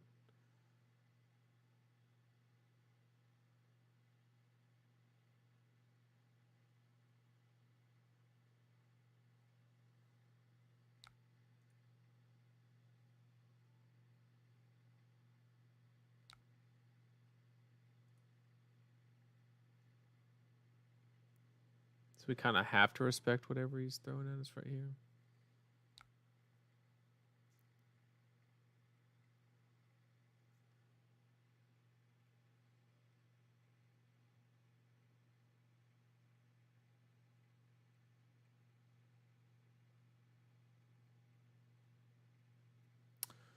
Really interesting here. 2 block 2. We might. Ooh.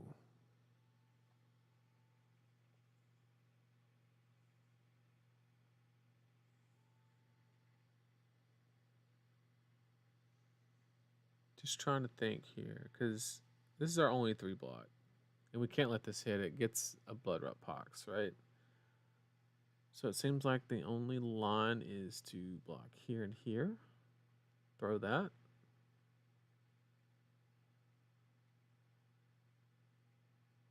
Threaten a razor.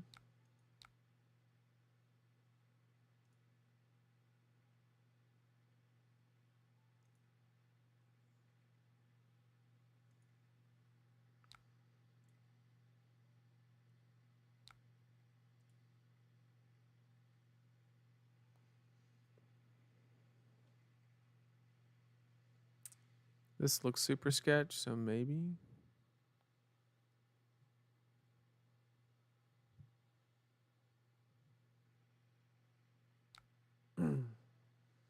We did get him to over-respect. Okay, so that's good.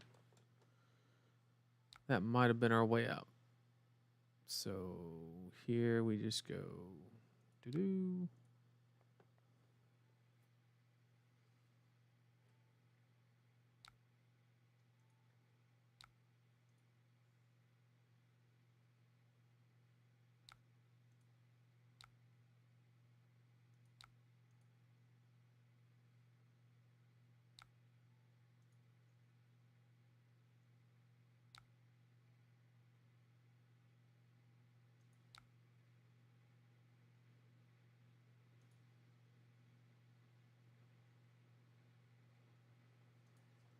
GG.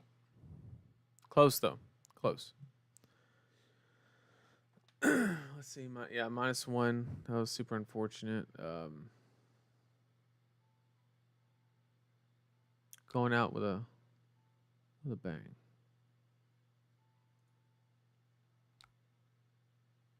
Oh, he had the crew traps in hand, so he couldn't play him from hand. Yep. Good game, Justin. Good game.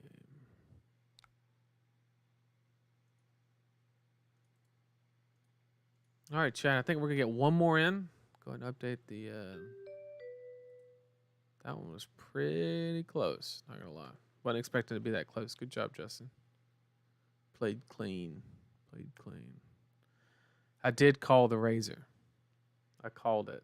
I was like, "There's no way he's running razor," but I was like, "That's the most Justin thing ever." So I was like, "He's got it. He's got it."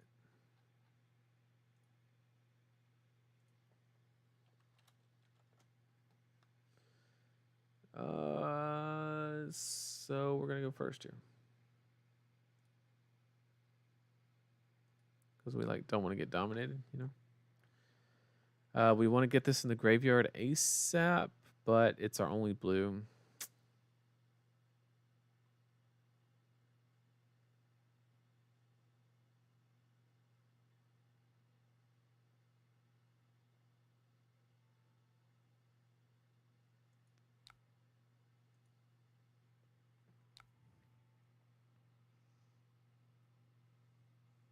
Oh, sorry, Hunter. Sorry. Play against Azalea. Man, I've played against 2. Those were the first 2 games with Azalea. It's crazy. It was crazy. Let's threaten a razor here. Okay, at least we get. He blocked with 3 blues, probably kept a red, so now he's going to draw more reds and not be able to do anything. That's the dream. And because CNC is a card, we are going to. It's tough. We got Arsenal. Yeah, we got Arsenal now. Unfortunately. Ended up not mattering because this hand is pretty bad. What does this even do? Kind of bad. So I think it's just literally this. That's 3. We got 1 more. Yeah. The errata changed it to say the cruise traps are the only one. Yeah, yeah, yeah. So he couldn't block that last turn with the last 2 cards.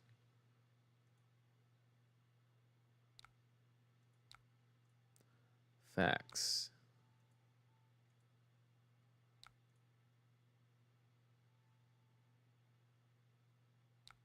Zephyrus. This sounds familiar too. Not as familiar. Zephyrus. Maybe a patron? That's all I can think of. Sounds very familiar.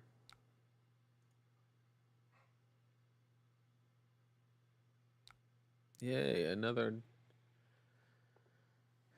terrible.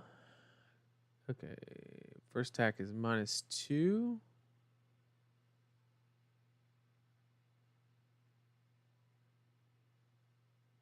Okay.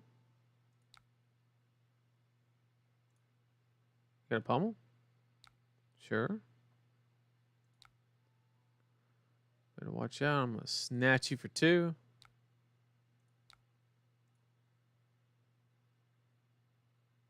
Got him. Oh man, I don't make an embodiment of Earth. Tried to filter to kill the weapons. Yep. What did I think of the deck? At the beginning, I liked it. I even said it. I was like, I really like how it's just trying to play efficient. But then we got into like the weird stuff, and some of it was a little out there. What are these hands?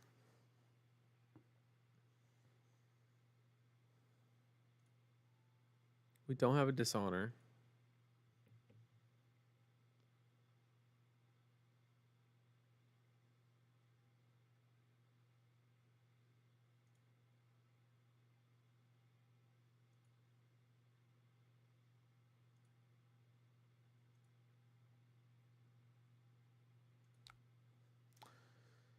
Let's see the count. There's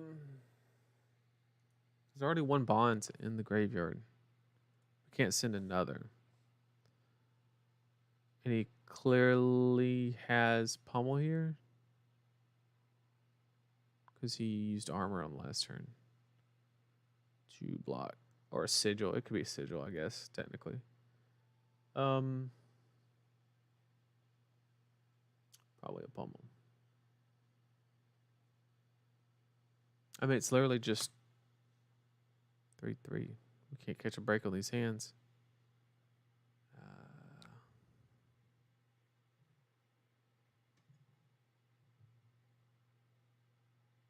I don't hate Scar, but I'm a Briar player, so that's probably why. I think we have to. This is so tough.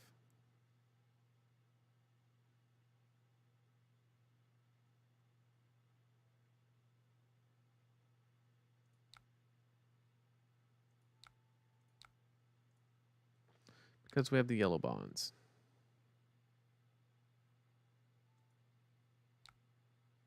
Yep, I thought it was sigil.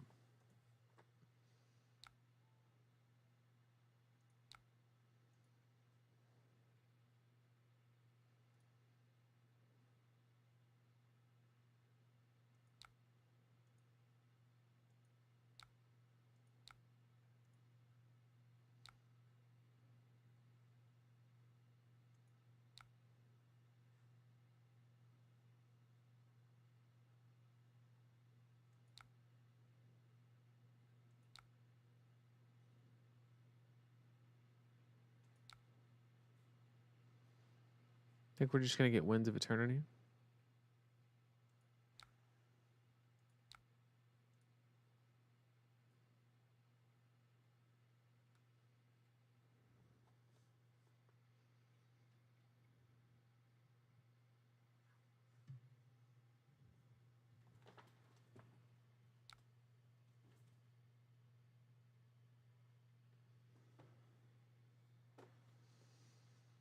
Okay. Yep. Yeah, these hands have not been it. They just haven't been. Especially when this is happening. And he has pommel here too. That's gross.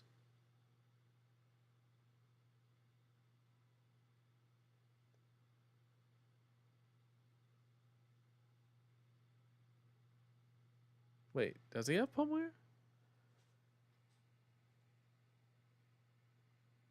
Yeah. No, what am I thinking? Yeah. I thought for a second there, I saw the surge icon. I thought he made a surge. I was like, wait, that's like inefficient. But yeah, he has to have pummel here. But I mean, I can't do.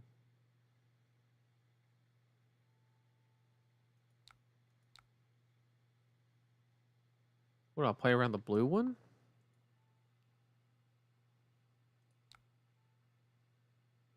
That's all I can do.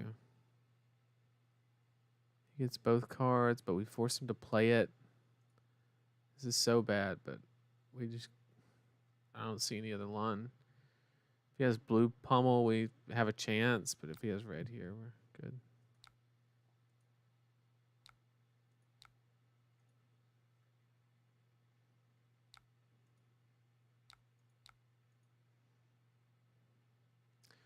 Just waiting for our opportunity. Every time we get a piece, we man.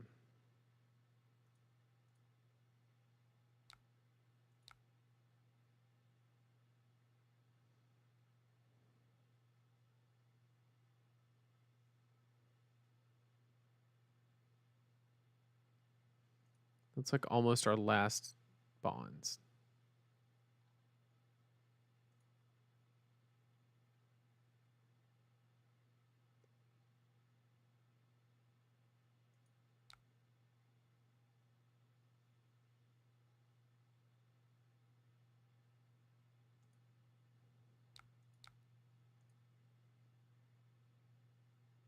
We have to conserve the bonds. We already have 2 in the graveyard. We have plenty of surgings. We just can't get the combo with a blue. And now we're about to rip all blues, and I'll be pissed.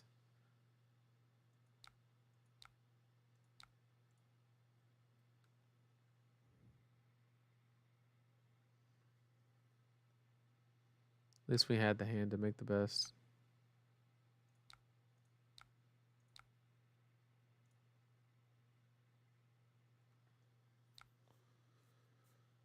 Yep, and we finally get it, and we got a block.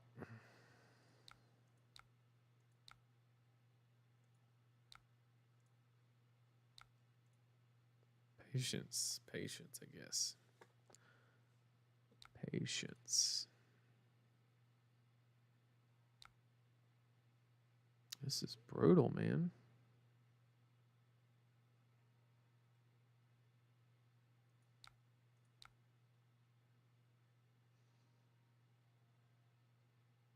Actually worried about fatigue here because I can't keep... I mean, we're almost through his armor.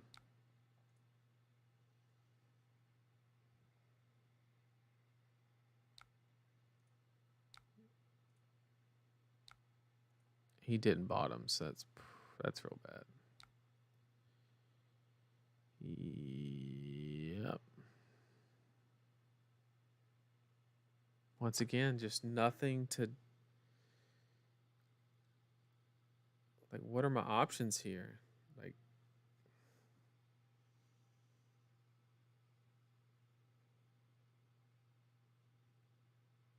I gotta make a move on something, though. I'm gonna end up getting fatigued.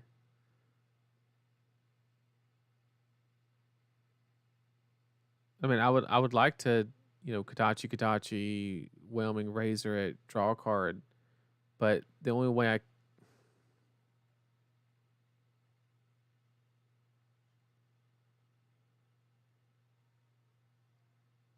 don't see it.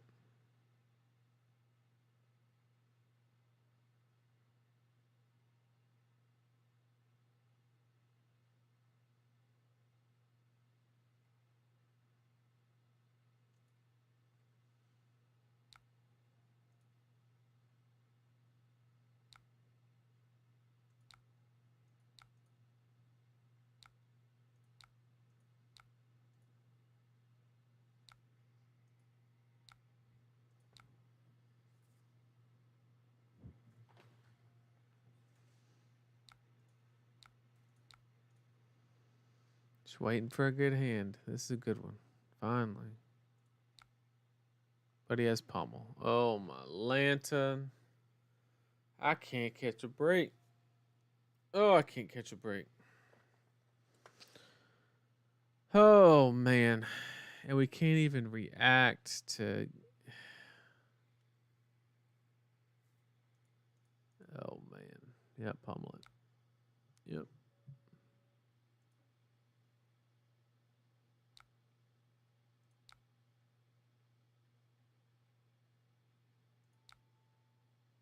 Just don't know what else to do. Like, it's the first hand I've actually been able to play.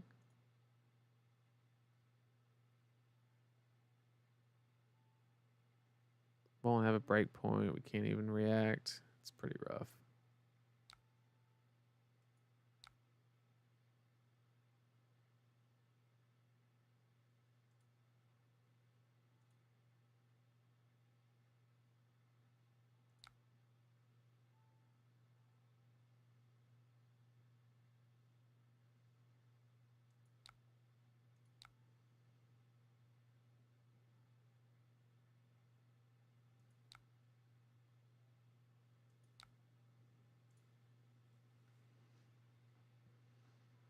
And he clearly has lethal here because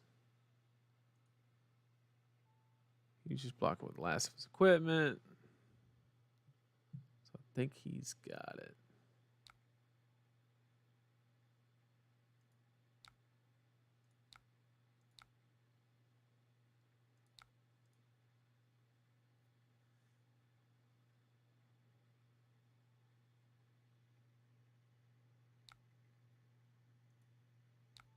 Missed out on 2 damage from the Kodachis. It's my fault. Actually, this does get plus from the choke slam.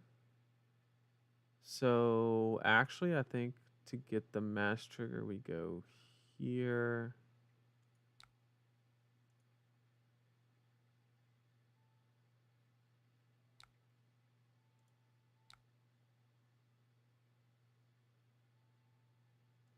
And this threatens mask.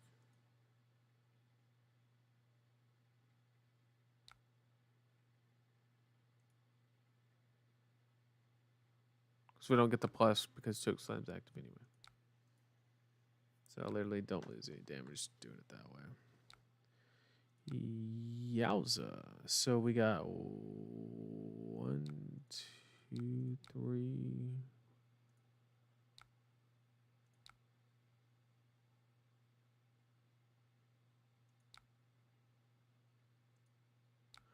At least we live.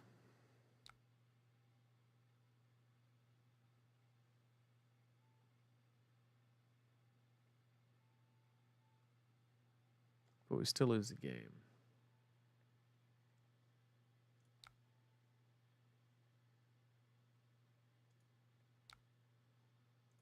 Yep, he clicked past so fast. Do we have another red? No, we don't.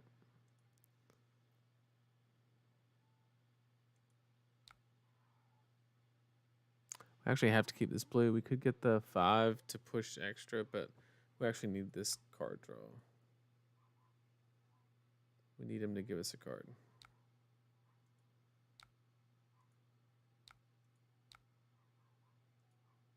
So it didn't matter anyway. Yep. He's got it.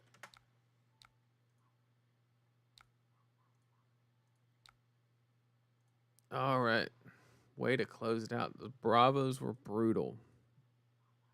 The Bravos were brutal. All right, chat. We've been going for what? Almost 4 hours? I just wanted to take a second. Appreciate you guys tuning in and joining me for the stream. Once again, for those of you that were here last Wednesday, I really do apologize for the internet just giving up halfway through. Yeah, so we're going to keep testing new decks. We're going to keep trying to play with these new heroes, kind of figure some stuff out. Right now, the ultimate question that I'm asking myself on a competitive level is what is beating ice consistently, right? Because right now, from the new heroes, I haven't seen anything that completely displaces those heroes, right? For example, you have Icelander, right? Inertia hurts Icelander, yes, but Icelander, her core mechanics play around a lot of what the set's doing, right? So like Katsu wants hit triggers, right? Well, Icelander literally has to block with 2 cards every turn. So as long as you block correctly, it's actually very easy, and you can disrupt with blizzards and channel lakes and stuff like that. So Katsu's not really an issue. Um, you have the assassins are kind of a joke, right? That's just the reality of it, unfortunately. Then you have Azalea, right?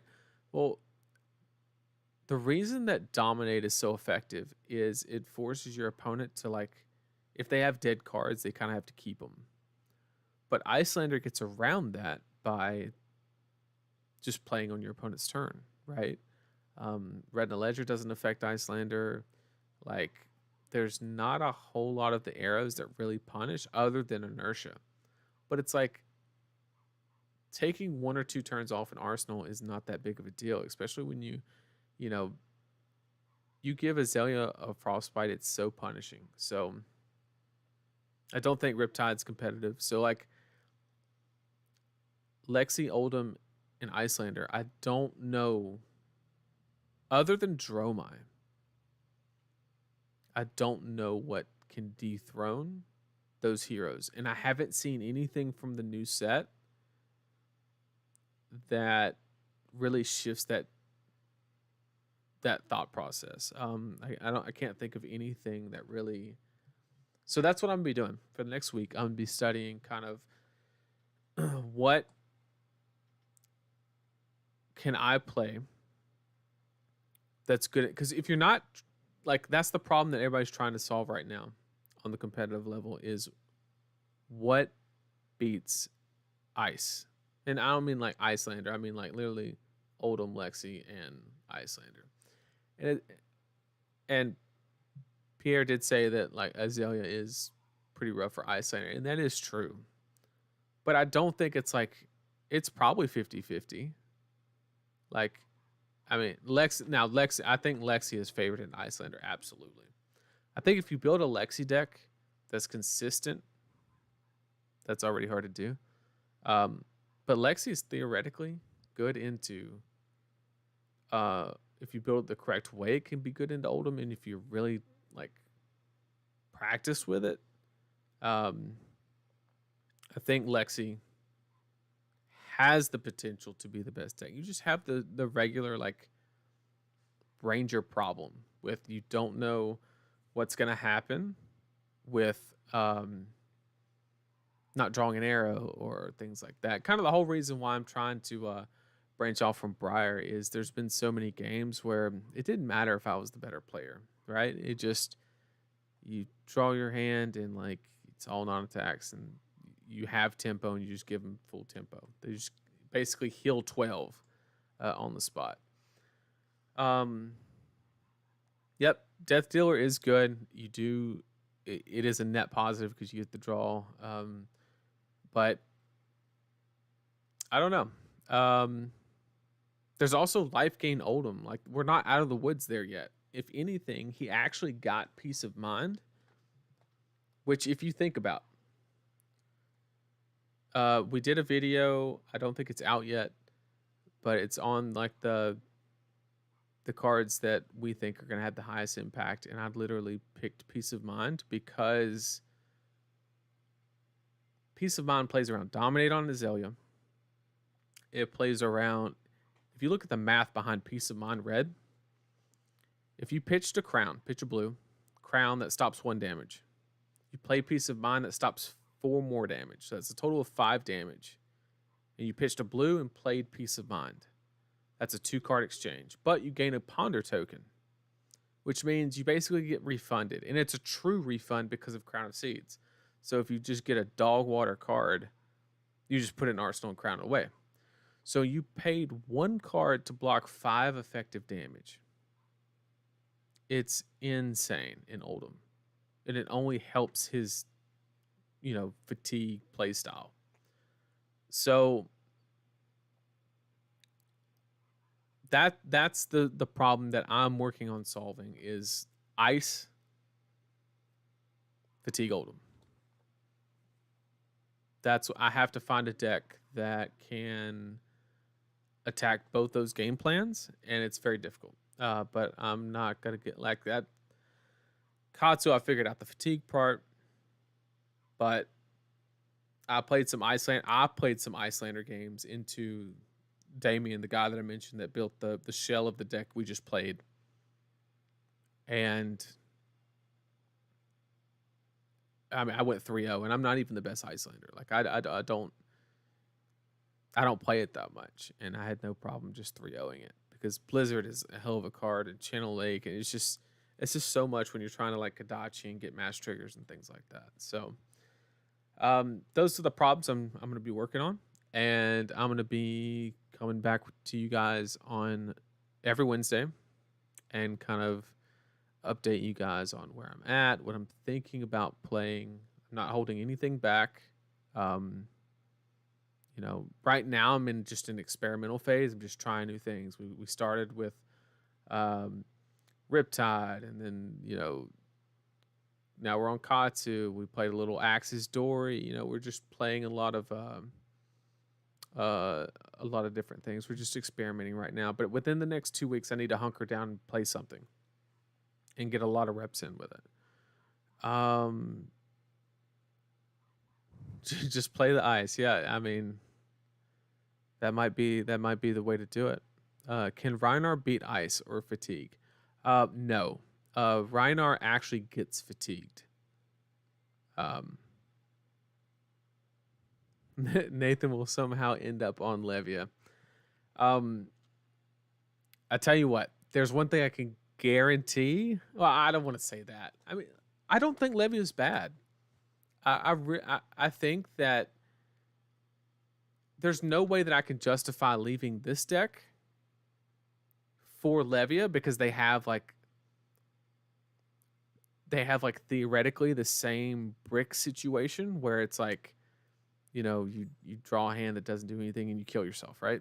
Or you get put in a situation where you have to block. Well, then she just draws all non-attacks, right? So it's like I'm trying to get away from that, so it doesn't make sense for Levy. I don't think she's bad. I think she can do some bonkers damage on certain turns if you do a Blood Rush Bellows setup. I think, and Husk is a hell of a card, right? But yeah, let's see. I'm assuming you're saying Lexi beats Ice, and I would agree. Or are you saying Let's beats Ice? Yeah. That's the plan. Axe's Dory feels good into Oldham, but not into Icelander.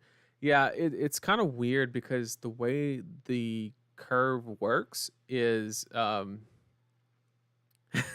don't think Levy is bad. Nathan's famous last words. Maybe. But the Axe's Story, like, the problem is Blade Runner. Blade Runner into Icelander is so bad because if they ever disrupt that second swing, they get so much value refunded, right? Because Blade Runner, by design, puts the damage on the tail end of the combat chain. So if they ever prevent that from happening, they just get so much value. So you basically have to play your hand where it's like, oh, I have a bunch of cards I don't need. Well, too bad I have to keep them anyway in case I need to pay through. But yeah, so that's what I'm gonna be working with.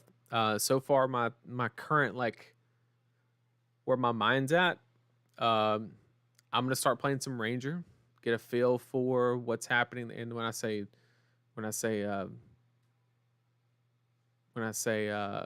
Ranger, I do not mean Riptide. I think Riptide is not. I'll go as far to say I think the only reason that Riptide has 38 health is for limited reasons. I don't think they wanted to. They had to put him at 19 in limited for like balance reasons or whatever, but they didn't want to like. Maybe they didn't want to like do CC any different. They wanted to keep with that consistent idea. But Bolton Axes. No. That's I will pass. I'm done paying ever since I came off of Captain's Call in Briar, I'm just like paying a whole card to give go again just feels so bad. It feels so bad.